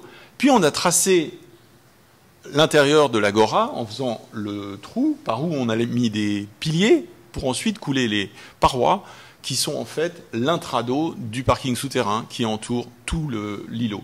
C'était une manière de garder suffisamment de sol pour ces arbres-là. Voilà le chantier, l'immeuble qui pousse tout autour et les 3 arbres au milieu. Il y a le 3e, il a fallu l'enlever, mais on avait gardé 3 arbres pour en garder un, hein, je vous le dis tout de suite, parce qu'on se disait c'était tellement délirant de penser qu'on allait y arriver que... et le 3e, on l'a retiré parce qu'il y avait du capricorne. Mais ce qui est assez frappant, c'est qu'on n'a pas obligé les gens de faire ça. Le groupe Legendre qui a construit le bâtiment, on lui a dit, écoutez, si vous pouvez y arriver, c'est génial. Et ils ont relevé le défi. Et on peut faire ça que comme ça. Parce que après, les gens qui sont là, ils ont aussi le droit à la lumière, il faut élaguer, etc. C'est pas... Mais il faut reconnaître que cet endroit-là, il est tout à fait étonnant. C'est un immeuble qui est contemporain, mais les arbres, ils sont là pour dire nous, on vit ici depuis longtemps, et ils crédibilisent l'endroit d'une manière tout à fait, sans égal, quoi. Il n'y a rien qui peut être aussi puissant que ça, quoi. Alors vous voyez, toute la cour est assainie vers les arbres pour que, évidemment, ils aient encore de l'eau. Ils sont protégés du vent. Ils ont de la lumière réfléchie par le blanc qui est à l'intérieur de ce patio et ils sont vus par les gens qui se garent en dessous. Parce qu'en fait, quand on se gare, on a la lumière du jour et on voit les feuilles, quoi. Du coup, c'est un parking pas désagréable. Alors, ça, c'est un autre... Ouh là là, qu'est-ce qui se passe? Mon Dieu, mon Dieu, mon Dieu. Bon, écoutez, c'est pas grave, de toute façon, faut pas lire. Là, c'est comment on creuse. Quelquefois, on a la chance de tomber sur une chaussée. Donc, quand on a une chaussée, eh ben, on va décaisser la chaussée plus tôt. Et en fait, cette diagonale-là, elle vise justement ce que j'aurais eu tendance à cacher maladroitement, c'est-à-dire la rocade et l'échangeur. Et en fait, après, j'ai trouvé que c'était une bénédiction parce que c'était la plus grande dimension du site. Si j'avais été un meilleur paysagiste, j'aurais eu l'idée tout de suite, mais là, il se trouve que le fait de pouvoir creuser juste à l'endroit où il y avait la chaussée, ça m'a vraiment aidé. Voilà comment ça devient en 2011, puis en 2012. Voilà comment on utilise le vallon Jules Verne lui-même, c'est-à-dire on s'est dit il faut compartimenter. On peut aussi fabriquer des barrages de retenue sur un synclinal existant. Alors, en fait, là, on avait un vallon, on avait le train, et puis on avait un vallon. Ce vallon, on pouvait l'utiliser, mais il était déjà boisé. Donc l'enjeu, c'était de garder les arbres et surtout de les donner à voir, les plus beaux. Donc on a commencé par les élaguer pour les voir, et puis après on a placé les barrages de telle manière qu'on n'allait pas condamner l'appareil racinaire de ces arbres-là, mais qu'à l'inverse, on permettrait de franchir le vallon à un endroit où on verrait l'arbre en question. Ça marche assez bien, allez voir, vous verrez, c'est plutôt pas mal. Alors là, c'est quand il y a beaucoup, beaucoup d'eau, mais c'est rarement comme ça. Seulement, c'est des moments géniaux, quoi. Alors tout à l'heure, je vous avais parlé d'Hydro. Diderot parlait d'Hubert Robert. Hubert Robert, il a fait un tableau génial qui est la galerie du Louvre effondrée. C'est-à-dire, non seulement il était intéressé par les ruines, mais les idées que les ruines éveillaient en lui étaient tellement géniales qu'il faisait des ruines, des projets qu'il n'avait pas encore réalisés. C'est-à-dire le Louvre qu'il n'avait pas encore réalisé comme musée, on lui demandait, il l'a représenté éventré par le haut. Ce qui était une manière de tester l'arrivée de la lumière zénitale pour éclairer les tableaux, qui était son idée de fond. Mais il le montre pour montrer des artistes à l'œuvre en train de représenter les statues qui sont elles-mêmes des statues antiques. Donc, ce qui est tout à fait étonnant, c'est de se dire, voilà, la ruine boucle la ruine, etc. Et en fait, cette invention de compartimenter la galerie du Louvre, ce qu'il a imaginé de façon à fabriquer des salons dans lesquels on pourrait exposer et chacun avait un Oculus, c'est ça qui m'a suggéré, c'est une image qui est vraiment très proche de celle-là. Et ce qui était vachement marrant, c'était qu'il y a eu une exposition d'Hubert Robert, il y a eu un article avec cette photo, et j'ai pu en parler avec les jardiniers qui jardinaient à cet endroit-là. C'était génial. Ils m'ont dit, mais nous, Hubert Robert, on connaît, ça passe sur Arte et tout. J'étais plutôt fier. Alors ça, c'est à quelles conditions on peut planter les noues, les espaces qui vont recueillir l'eau. Eh bien, évidemment, si c'est géré par le service des jardins, c'est-à-dire si on commence par mettre en symbiose les gens qui s'en occupent plus tard, quoi. Et puis, si c'est mis au point avec le service de l'assainissement. Ce qui est intéressant, c'est de se souvenir que ça ramène la fertilité, et donc on peut planter tranquille dans la terre stérile. Ce que je vous ai montré tout à l'heure sur BH, là c'est sur la Parkway. Enfin, oui, c'est ça. Alors, ça c'est un projet, vraiment un projet, c'est-à-dire c'est tout le quartier qui est déterminé par le nivellement. En fait, ce qui se passe, c'est que la voie ferrée est au nord, nord-ouest. C'est la voie ferrée qui descend vers Redon. Le nord est au nord. Le terrain descend vers la voie ferrée. C'est juste impossible de l'assainir par la voie ferrée. Il faut renvoyer l'eau vers le sud. Mais au sud, il y a la rocade, là. Comment on fait? Comme le terrain est totalement stérile, il n'y a aucune hésitation, on remonte le terrain du côté de la voie ferrée, ce qui va permettre aussi de s'isoler un peu de la voie ferrée et de donner à voir au-delà de la voie ferrée si on monte sur ce terrain. Du coup, on a une rue au milieu qui est très, très, très, très horizontale, mais sous laquelle il y a un tuyau qui a la gentillesse de conduire l'eau au-delà de la rocade. D'accord? En revanche, sur les côtés, on fait des noues qui vont donc arriver en V. Ce qui est marrant, c'est que la rue qui est en bas, à gauche, à droite, je veux dire, c'est la rue de la Pilate qui fait un coude. Ce coude, c'est aussi un point haut. Ce point haut, c'est un point haut qui donne à voir le parc. Alors, vous voyez comment assainir un terrain vaste, isolé et stérile. Le secteur n'est pas complètement plat. Alors, c'est là où le projet, c'est l'attention.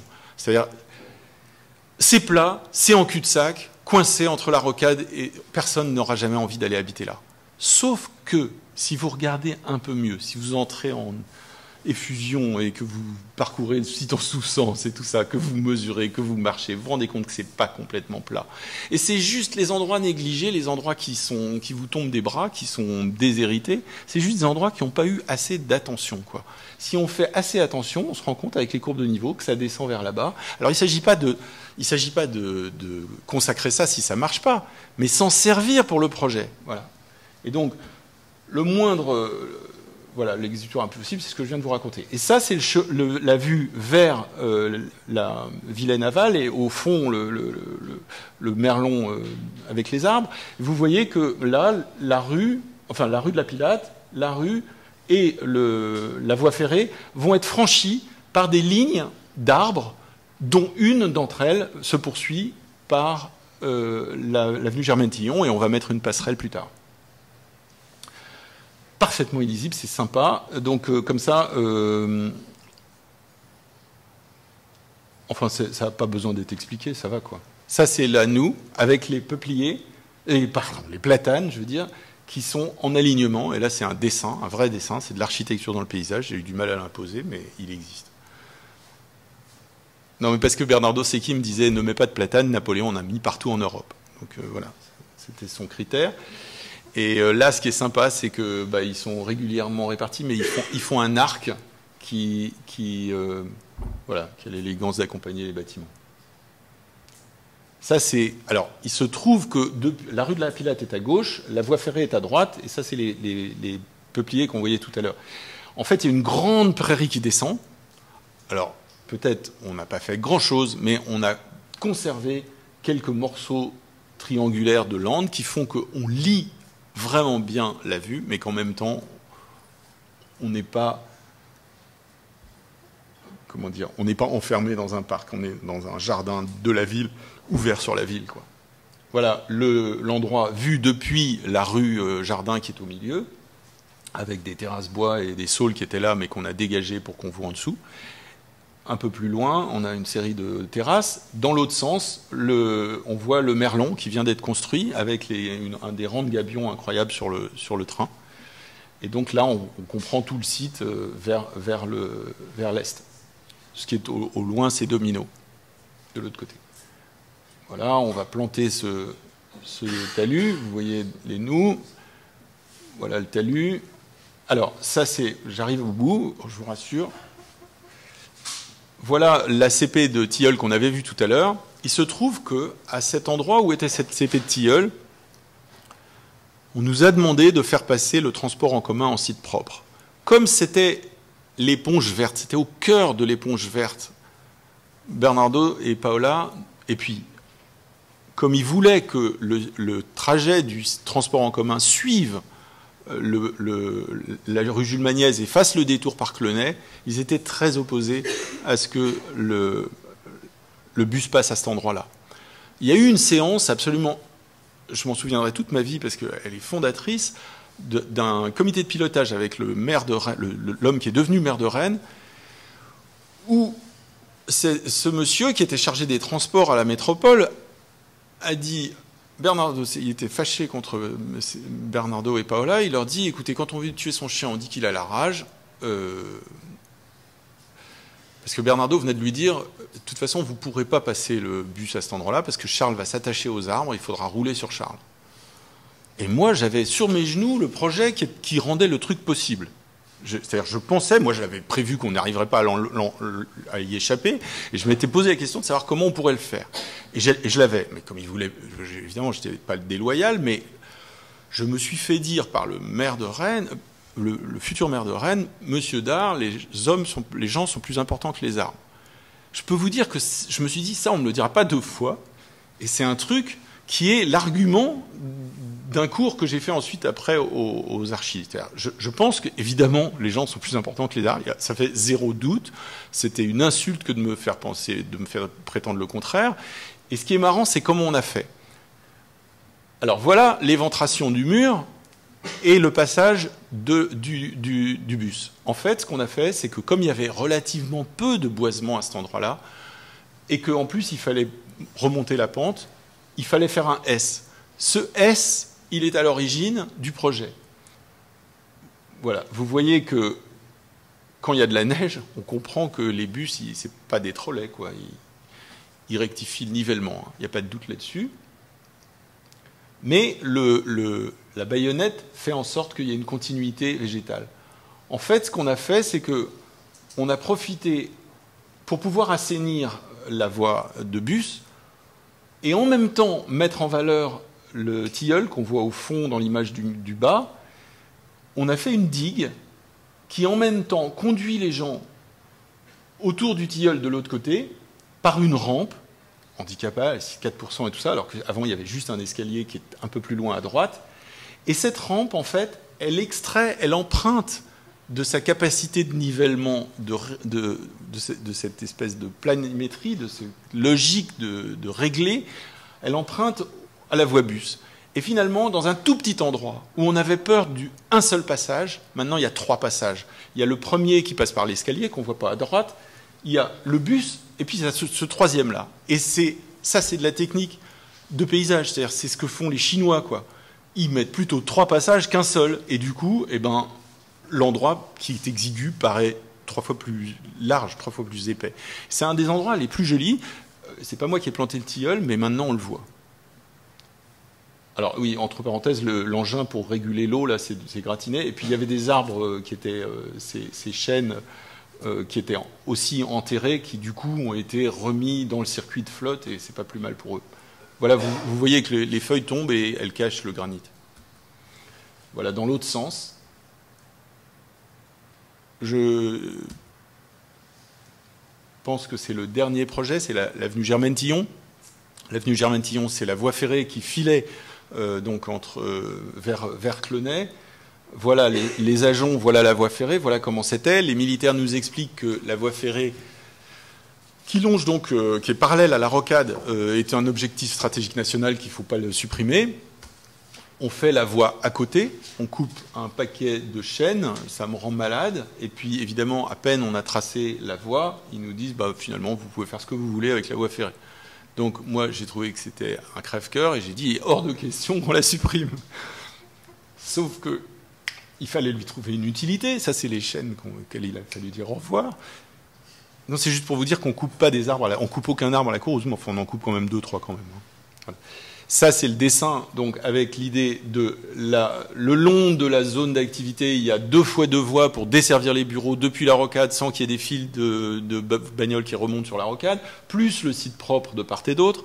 Donc ça fait 3 voies, je ne sais pas si vous imaginez la piste d'aéroport qu'on a vu arriver. Et puis à droite, la voie ferrée. Et encore à droite, un boisement. J'espère qu'il va durer un petit peu, qu'on n'aura pas envie de mettre tout de suite des bureaux, mais ça ne va pas tarder, à mon avis. Et l'idée, c'était de dire, voilà, on va faire une haie cavalière, c'est-à-dire on va fabriquer des vraies grandes bandes boisées, en souvenir de ces chênes qui se sont fait la malle. Et puis, on va travailler dans le parc, au nord. Là, il n'y a plus de bus et il n'y a plus qu'une seule voie. Donc, on va travailler les nous de telle manière que c'est cette petite différence de nivellement entre chaque voie et la voie ferrée qui devient le parc. Alors, cette différence, c'est ça le travail. C'est-à-dire que la noue, ou bien elle est en V, ou bien, et là, elle est inondée dès la première pluie au milieu, ou bien elle est en W, c'est plus de travail parce qu'il y a plus de points à saisir sur AutoCAD, mais tout n'est pas humide tout de suite, quoi, et c'est plus subtil, quoi. Voilà. Donc, ce petit travail ordinaire sans intérêt du nivellement, c'est juste l'essentiel de notre boulot, quoi. Vous le savez, je n'ai pas besoin d'en rajouter, mais voilà. Ça, c'est les arbres qu'on voyait tout à l'heure protégés au milieu. Ça, c'est le tracé, c'est le moment le plus génial, c'est quand on dessine sur le site. Et là, voilà, la voie ferrée, on a enlevé les rails, on n'a pas besoin d'être fétichiste. Ce qui est intéressant, c'est pas de s'attacher aux reliques, c'est de retrouver une logique qui permet de comprendre pourquoi c'est complexe. Voilà, alors l'avantage, évidemment, c'est que quand on compacte un chemin pour faire un chemin stabilisé sur du ballast, on peut faire venir des vrais engins pour faire le stabiliser comme il faut. Voilà. Et ça, c'est mes enfants qui font du vélo en se prenant pour une locomotive, ce qui est quand même un truc assez génial, quoi. Voilà, nous au milieu, vous voyez que les arbres conservés, il y en a quelques-uns, mais c'est pas tous. Ça, c'est juste l'histoire de garder quand même 2-3 endroits où on peut... Voilà la partie sud. Alors dans la partie sud, on gardait un tremble, et elle devait s'appeler Germaine-Tillon. Et quand j'ai vu que le tremble, c'est un bruit comme ça, comme un murmure, j'ai pensé au chant des partisans. Je me suis dit, c'est impeccable, on va mettre plein de trembles. Et qu'en plus, après... parce qu'on voulait remettre des chênes, mais on n'allait pas mettre que des chênes, donc on a mis quelques chênes, et puis ils sont éduqués par des trembles qui poussent beaucoup plus vite, en fosse continue, avec l'eau, etc. Et ce qui est marrant, c'est que les trembles, c'est ce qui a poussé à Moscou, alors c'est encore Napoléon, mais pas tout à fait lui, c'est malgré lui, puisque c'est ce qui a poussé à Moscou sur les cendres du Moscou brûlé, incendié. Et c'est pour ça qu'il y a des trembles incroyables en Russie. Et donc je trouvais que tout ça, c'était très bien pour Germaine Tillon, qui est une femme extraordinaire, entre parenthèses. Et je suis très fier de cet endroit. Voilà les arbres qui arrivent, qu'on arrose. Voilà, un peu plus tard. Ça, c'est les nouveaux. Et voilà, vous voyez, il est content. C'est celui de droite, là, qui cause avec les nouveaux venus de l'autre côté. Bon, ça se voit qu'il est heureux, non? Et le revoilà, c'est quand même un endroit, c'est les bâtiments ont poussé, mais les arbres aussi. C'est... pas passé totalement inaperçu.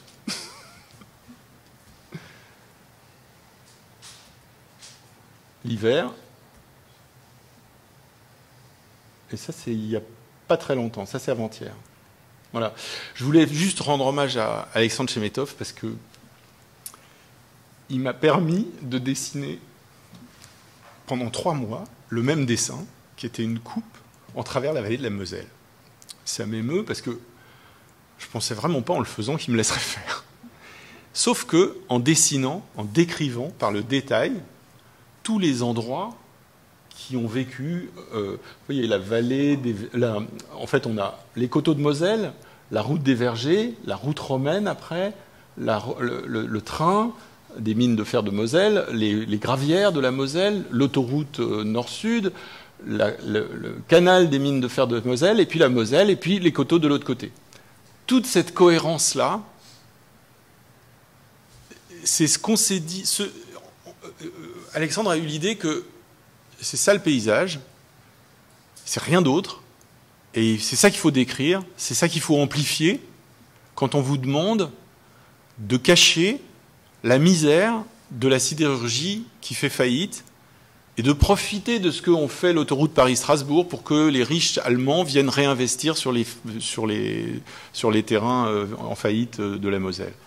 Et cette description-là, je l'ai faite avant Google Street, avant Google View, comme maintenant on peut le voir, quoi.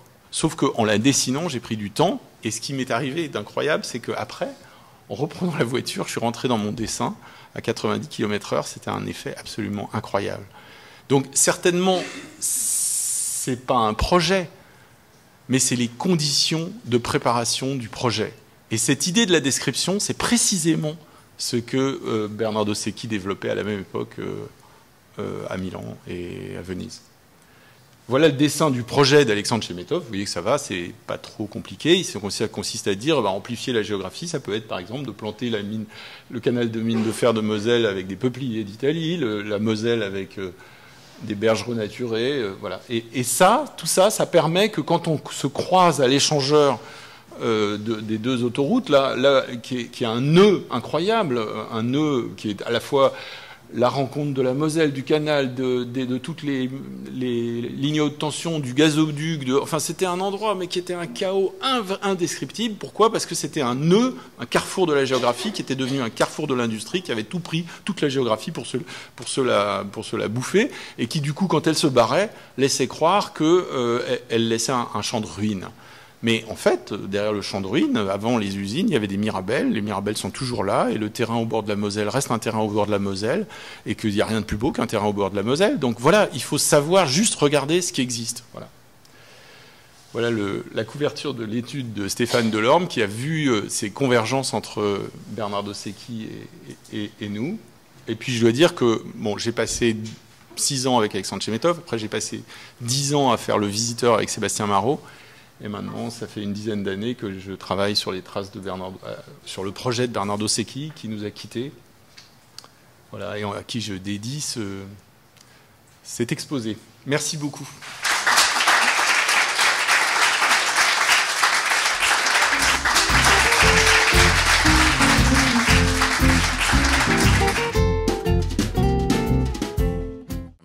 Tu as quelque chose que la plupart d'entre nous ont moins que toi, c'est une richesse de vocabulaire, un art consommé de la dialectique, et donc j'ai pas été déçu, merci. Au passage, je me permets de faire remarquer à nos jeunes futurs confrères ou confrères, mais à la plupart d'entre nous, que l'intérêt de qualifier et de donner des mots, des adjectifs précis, fait qu'on arrive plus facilement d'une part à donner du sens et à parler de paysage à des publics ou avec nos amis architectes qui pour eux c'est aménagement paysager, très souvent c'est le ripollin vert à l'hectare. Et ça, donc merci de cette leçon que tu nous donnes. Après j'ai 2 questions à te poser. Sur l'urbanisme d'une façon très large, puisque nous, paysagistes conseils, on a eu notre assemblée générale il y a 2-3 ans à Rennes Métropole, et il nous a été dit et expliqué que Rennes, dans l'immédiat après-guerre, avait réussi à préempter beaucoup de terrains. Et donc Rennes, la métropole de Rennes a toujours beaucoup de terrains publics qui cèdent au fur et à mesure, ce qui leur permet de faire cette ville archipel à laquelle tu participes.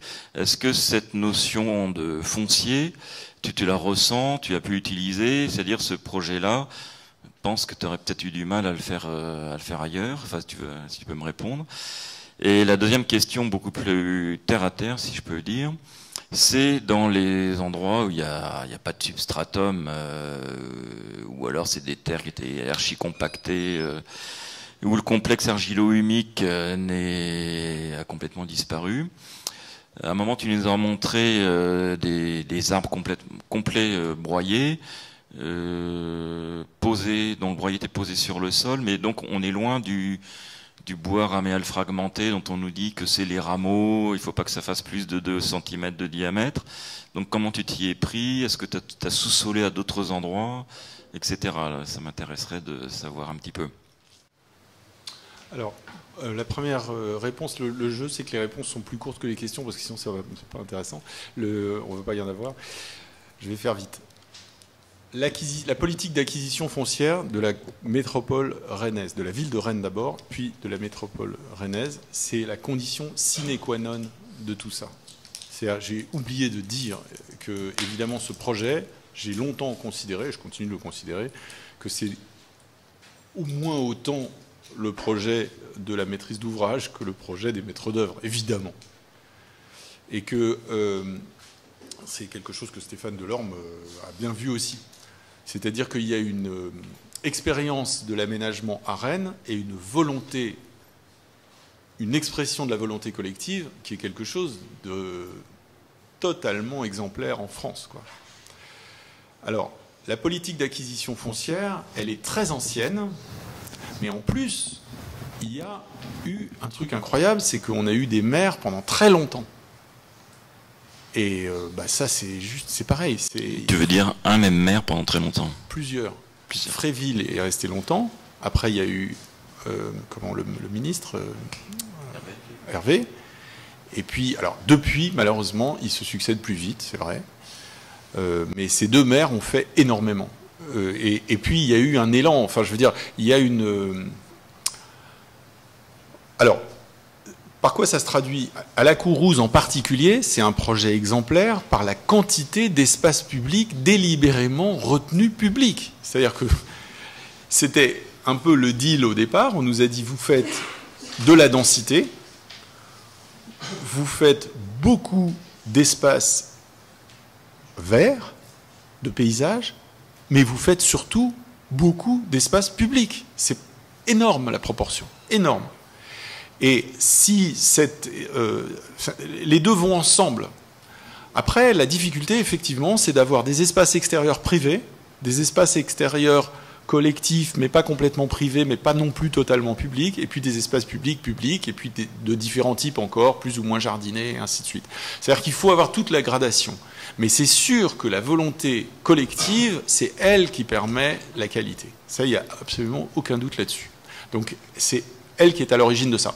Alors, il y a un truc qui est assez marrant, c'est la synergie qu'il y a entre le fait qu'on ait besoin de retenir les eaux à la surface, le fait qu'on ait besoin de planter des arbres, et de préférence au même endroit, comme ça ils sont arrosés, et le fait que ces lieux-là doivent être publics. Parce que comme de toute façon, la surveillance du bon fonctionnement de l'assainissement, c'est quelque chose qui est traditionnellement public, eh bien, ça paraît assez logique que ce soit sur l'espace public. Donc on nous avait demandé assainissez les programmes en dehors d'eux-mêmes. Depuis, il y a une exigence de retenue d'eau à la parcelle, mais faire supporter aux gens de fabriquer des toitures de réservoirs, c'est aussi s'exposer au fait que les gens les moins fortunés vont continuer de partir en troisième couronne, puisque l'architecture est d'autant enrichie, quoi.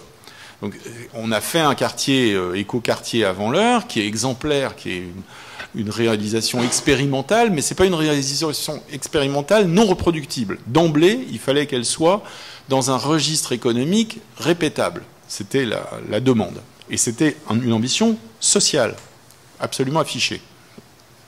L'autre question, pour le bois broyé, le bois raméal fragmenté, c'est les bourgeons qui enrichissent, et effectivement, c'est super efficace, et ça marche sûrement très très bien. Puis c'est le recyclage des déchets de taille des haies, quoi, en particulier.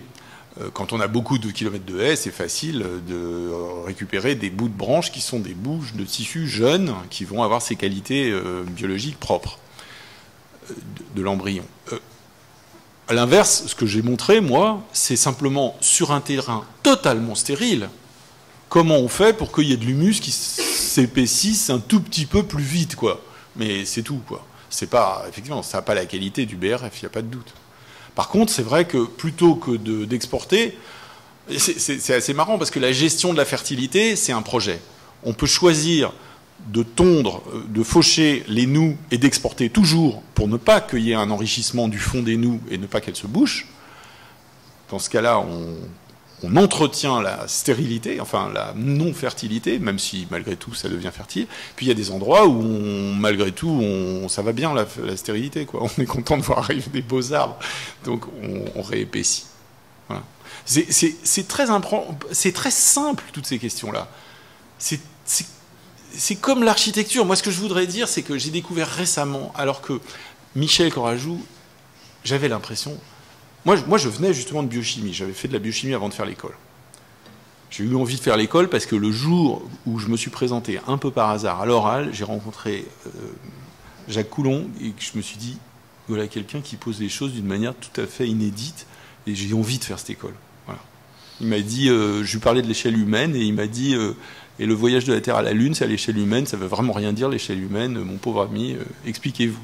Et j'ai parlé de Polanski et de la hauteur de Polanski, qui était petit comme moi, et qui fixe et que les questions d'échelle, c'était sans doute important, et que voilà, donc j'avais le droit de parler d'échelle humaine. Bref, tout ça a fait qu'on a engagé une discussion qui est toujours pas finie, mais c'est vrai que c'est lui qui m'a donné envie de faire cette école.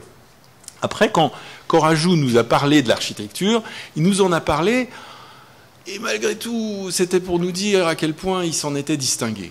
Et quand j'ai lu encore, il y a 3 jours, que dans son texte pour le Grand Prix d'urbanisme, qu'à ses amis, quand il était jeune, il disait qu'il faisait du paysage en attendant de faire de l'architecture pour se préparer à faire de l'urbanisme, ça m'a ouvert des horizons.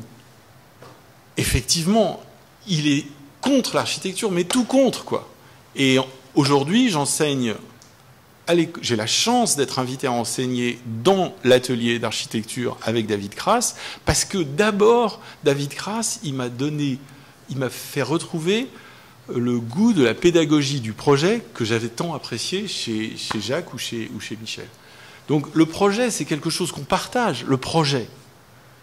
Après, il y a des points de vue, et les plus petites différences sont des choses à cultiver, et on n'a rien à gagner à confondre. C'est pour ça que ce que tu disais sur la précision du vocabulaire, c'est très important d'expliquer aux gens que, effectivement, la nuance, c'est la richesse. Et réciproquement. Mais en même temps, les choses sont plus compliquées qu'il n'y paraît, quoi. Voilà. Et la grande qualité de Michel, c'est d'avoir développé la pédagogie en même temps que Siriani, d'une autre manière, mais en se construisant proche, quoi.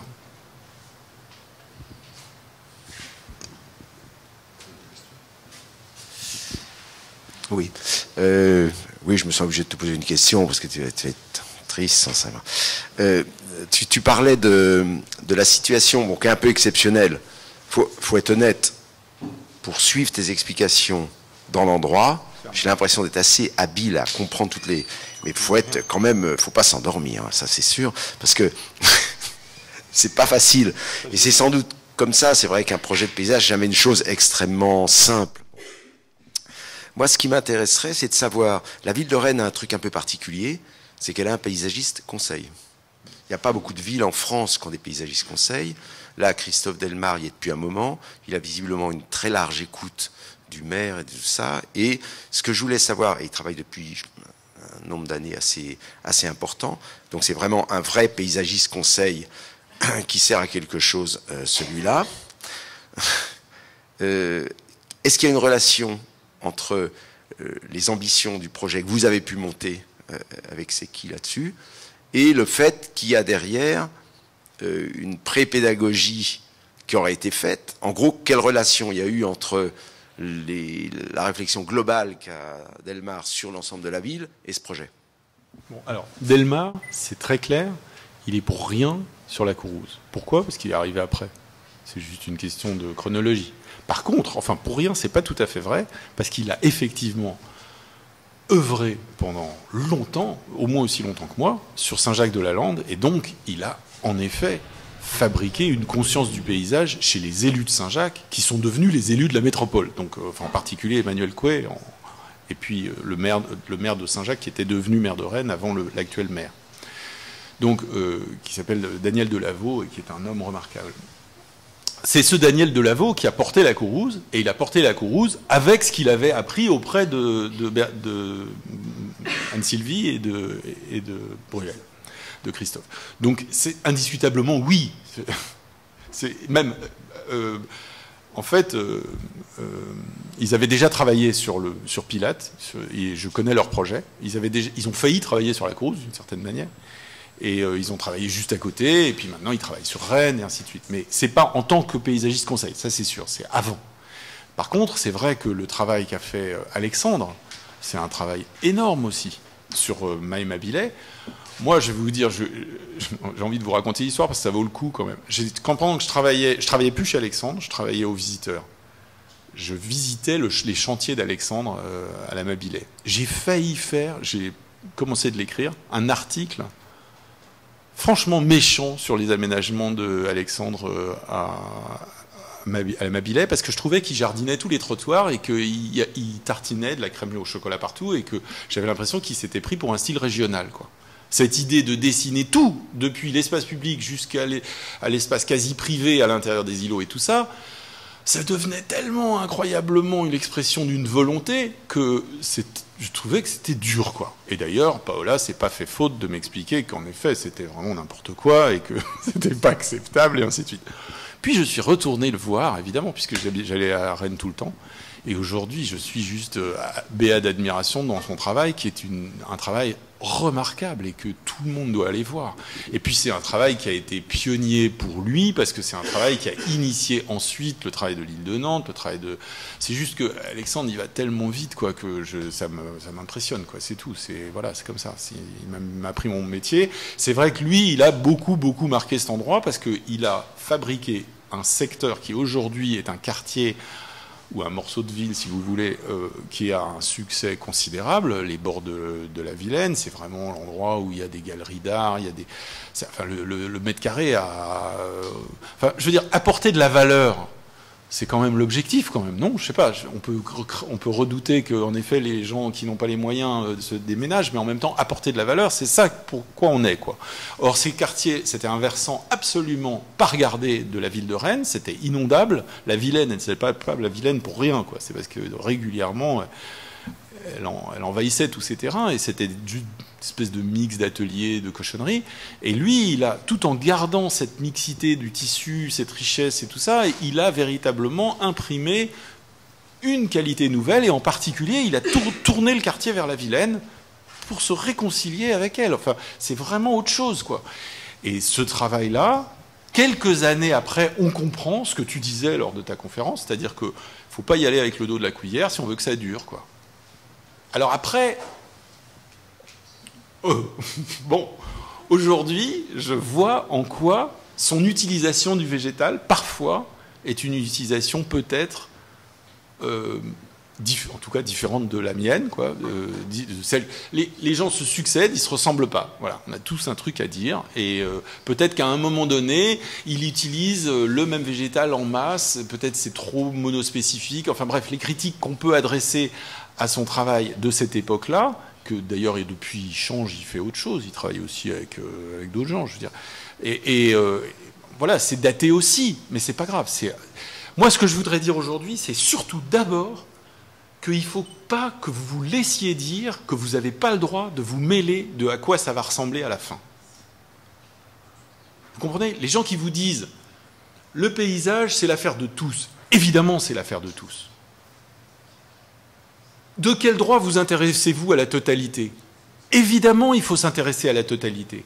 C'est pas parce qu'on adresse la totalité qu'on prétend faire la totalité. On ne va pas tout gérer, mais il faut regarder l'ensemble. Sinon, il n'y aura pas de cohérence. Vous comprenez? Donc, parce qu'il se trouve que c'est quelque chose que tu as mis en lumière sur quelque chose. Quand Paola dit dans l'interview que j'ai fini par lire, elle dit on a vu que c'était un énorme terrain, on a eu peur. On a vu qu'il fallait tout faire, on a eu vraiment très peur. On a cherché une théorie. Et là, effectivement, on a peut-être une distance entre nous. Elle a raison de pas... Enfin, théorie et pratique du paysage, c'est aussi la théorie, et moi je comprends qu'elle recourt à la théorie. Mais quand elle dit après, la théorie c'est le projet à l'œuvre, et c'est en projetant qu'on fabrique la théorie, là je prends confiance, on va dire. Voilà.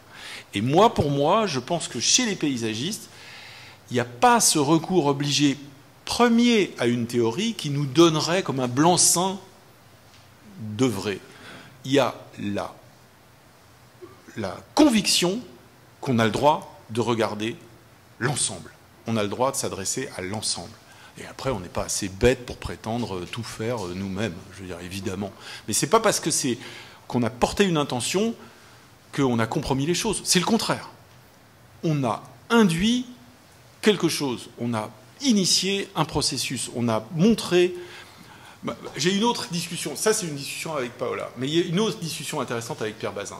Pierre Bazin était choqué que je dise tous les paysages méritent un intérêt. Il me disait non, c'est complètement con de dire ça. Lui, il travaille à la commission des sites. Il me disait il faut dire qu'il y a des paysages qui valent plus que d'autres parce qu'on ne peut pas tous les protéger, etc. Et là, je rebondissais sur ce que toi, tu avais dit, c'est-à-dire qu'on ne peut pas dire on protège 5% et puis les 95%, on s'en fout. C'est pas possible. Si on fait ça, quelque part, on se déjuge. Il faut dire, non pas que tous les paysages se valent, mais que tous méritent le respect. Et méritant le respect, s'attirant l'attention, ils peuvent grandir. Et c'est en ça qu'ils ont un nom propre, comme nous tous, quoi. Ils sont tous uniques. Et c'est là où je te répondrai je t'expliquerai en quoi j'étais pas d'accord avec ce que tu as dit lors de ta conférence. Tu as dit que tu avais eu peur, enfin, que tu as pas eu peur, mais que tu as renoncé à faire ce zoo à Saigon ou Hanoï, ou je sais plus, au Vietnam, en disant, il y a un moment où je pense que le local est indépassable, et que aller prêcher une façon de voir les choses ailleurs, eh ben, il y a peut-être une limite. Et puis, hop, de disqualifier tous les Français qui peuvent faire des projets en Chine. Sympa pour eux, merci. Non mais, en tout cas, tu disais, chacun prend ses responsabilités, tu as raison. Moi, je crois que nous, on bouge. Et les Arabes ne bougent pas. Donc c'est pour ça qu'on se mérite les uns les autres. Mais en fait, ils bougent quand même, d'ailleurs. Et tout bouge. Et comme le monde bouge, on ne peut pas être grincheux, on ne peut pas dire non, on va résister au fait que les choses se globalisent et s'internationalisent. Il faut juste accepter l'idée qu'on est français et européens et citoyens du monde. Et que, évidemment, on est plus français si on connaît la Chine. Et que les Chinois, ils vont découvrir la Chine s'ils viennent en France, quoi. C'est à ça que ça sert de voyager. C'est à savoir qui on est, quoi. Donc, la culture, c'est ça. Par contre, il n'y a pas de paysage sans culture. La culture, c'est le même mot. La culture du jardin et la culture de soi, c'est le même mot. Merci beaucoup. Allez au Louvre. Moi, je vais au Louvre. Il y a une super belle exposition sur le corps en mouvement. Oui, je voulais quand même rajouter un mot là-dessus. Bon, je ne rentrerai pas dans la polémique du question de l'internationalisme possible du paysage. Là-dessus, ce serait, je pense que sur le fond... Il ne faut pas imposer un style international. Là-dessus, évidemment, tu as raison. Oui, sauf que c'est ça qui est en train de se passer. Bien sûr. C'est du colonialisme culturel. Donc c'est, on clôt là-dessus, c'est une autre discussion. La preuve, c'est que sans ça, on verrait des beaux projets de paysages faits en Chine qui ressemblent à la Chine. C'est-à-dire qu'une photo d'un paysage... Mais il y en a des beaux paysages faits en Chine. Va voir la Biennale. Il y a des projets fantastiques en Chine. Sauf que ce qui m'intéresserait, c'est qu'on puisse prendre en photo, de même qu'il y a eu le problème, l'effet parc, qui fait qu'au moment où l'influence culturelle française était très forte et où on faisait des parcs façon Butte Chaumont en Suède, on a aujourd'hui effectivement des influences culturelles parce que d'une certaine manière, on a une certaine avance, on peut dire, et que la culture chinoise ne s'est pas réveillée de son histoire au plan du paysage. Ça, c'est mon avis, effectivement. On avait au XIXe siècle des images qui se sont construites et moi, je l'ai montré. Je prends deux photos, une des Buttes Chaumont, une d'un parc en Suède, et personne n'est capable de savoir lequel est en France, lequel est en Suède. Donc ça, c'est le contraire... Attends, je termine. C'est le contraire du paysage. Et moi, je dis pareil pour les projets qui peuvent être intéressants et qui sont en Chine, sauf que quand tu prends la photo, tu ne sais pas s'ils sont en Chine, s'ils sont aux États-Unis, au Koweït ou en France. Donc c'est pour moi pas du paysage. Mais c'est pas des projets en termes d'aménagement qui sont pas mal. Ce que je voulais dire par ailleurs, c'est que l'investissement qui est important et que tu portes dans ce projet-là est quelque chose. Et quand tu citais effectivement l'influence qu'il faut avoir, finalement, tu citais David Crass, mais tu vois, quand tu parles de David Crass, il représente un 10 millionième de l'architecture française et une exception. Une grande exception qualitative, parce que c'est un mec invraisemblable. Donc, effectivement, ça, c'est une attitude très forte, parce qu'il a réussi, justement, à convaincre et à rentrer dans le rôle des maîtres d'ouvrage. Il faut quand même se rappeler qu'il a fait une mairie dans un petit patelin qui est un truc extraordinaire. Et il était tellement bien avec le maire, quand on a inauguré à la fin la mairie, on trouve derrière le bureau du maire le portrait du président de la République et à côté, dans le même cadre, le portrait de David Crass. Ça, c'est effectivement quelque chose qui est un tout petit peu exceptionnel. Alors ça c'est des choses qui... Voilà. C'est effectivement important. Mais par contre, ce qui est important aussi aujourd'hui, c'est de se dire qu'on va convaincre des gens, mais que par contre, le paysage fuit notre compétence. Il a été monté, j'ai été paysagiste conseil, justement dans les Côtes-d'Armor, c'est là que j'avais rencontré Crass et cette mairie, que j'ai quitté fin du siècle dernier, parce que je voyais l'inutilité de ce qu'on faisait. Parce qu'ils étaient en train de massacrer tous les centres-bourgs en faisant n'importe quoi. Aujourd'hui, on me dit, mais attends, tu dates totalement. C'est fini. L'équipement ne fait plus un seul travail sur les centres-bourgs. C'est vrai, puisque c'est le département qui les fait. Mais c'est le même travail qui nous a échappé. C'est-à-dire que notre contrôle de paysagiste sur la qualité générale des paysages nous échappe, puisque finalement, là où on est compétent à juger et à donner un avis, il ne se passe plus rien. Et là où il se passe quelque chose, on n'a pas notre mot à dire. Et quand j'ai révélé, encore la semaine dernière, il est passé un aménagement de centre-bourg dans les Charentes-Maritimes, je téléphone à la paysagiste Bigot, paysagiste conseil, je lui dis, alors qu'est-ce que tu penses de ça? Eh bien, elle est évidemment pas au courant. Ah, elle me dit, mais ça, c'est le département. Je dis, je suis désolé, le paysage, c'est le paysage, il n'y a pas le département, la région, les trucs. Donc on n'a pas regard sur le massacre qui continue de tous les aménagements de centre-bourg. Puis quand c'est pas le département, c'est les communautés de communes. Donc on n'a pas réussi, mais ça, c'est pas une... si tu veux, c'est dans le sens de ce que tu dis, c'est pas une opposition du tout. Mais on n'a pas réussi à prendre le pouvoir, et on est même marginalisé en permanence, c'est-à-dire le contraire de ce qu'on souhaite, d'ailleurs toi et moi, c'est-à-dire qu'il n'y a pas des lieux qu'on protège du bon paysage, puis à côté des paysages qui n'auraient pas d'importance, et moi je serais plutôt intéressé justement aux paysages qui sont plutôt merdiques, parce que c'est là qu'il faut faire quelque chose, et non pas aux paysages qui sont bien, que dans le fond, on tente de protéger. Donc bon, c'est intéressant, mais ils sont d'une manière différente, il faut s'attaquer à tout. Mais aujourd'hui, on est en train d'être marginalisé. Il y a des choses qui n'avancent pas. Et ça, c'est le but de tout ça. Il faut faire connaître. Je suis d'accord avec tout ce que tu dis, à un truc près, c'est qu'on n'a pas le droit de faire des projets sans participer au devoir d'espérance. On doit penser que ça va aller en s'améliorant. On est obligé de faire ça. Je veux dire, Simon, Michel, ils étaient du côté du vivant, quoi. Ils n'étaient pas des grincheux, quoi. Ils étaient comme Michel Serres, quoi. C'est des gens qui sont du côté... Il y a un principe d'espérance qui est un fondamental. Moi, si je l'ouvre le journal, je me suis dit, fais la réflexion. Tout est à pleurer, quoi. Heureusement, on peut aller fréquenter les arbres qui poussent. C'est vrai. Après, moi, j'ai été refusé 5 fois comme paysagiste conseil. Tu vas pas me dire que voilà, c'est comme ça. Mais c'est pas vrai qu'il n'y a pas de projet en Chine. Il y a des architectes extraordinaires en Chine, au point que la Biennale à Venise, franchement, il faut y aller, il faut aller voir. Les Chinois, ils font la Biennale d'architecture, montre des projets de paysage. D'abord, la Biennale d'architecture, c'est peut-être l'endroit où vous allez voir le plus d'arbres, hein, et de choses sur les arbres. C'est totalement spectaculaire de voir à quel point les gens découvrent l'importance de ça, et ça prend une importance. Et c'est pas du greenwashing seulement, d'accord. Ensuite, il se trouve que moi, ton bouquin, enfin tu vois, ton bouquin à toi, un des bouquins que tu as publié, tu en as publié de nombreux, moi j'ai pas cette chance, je l'ai découvert en Chine.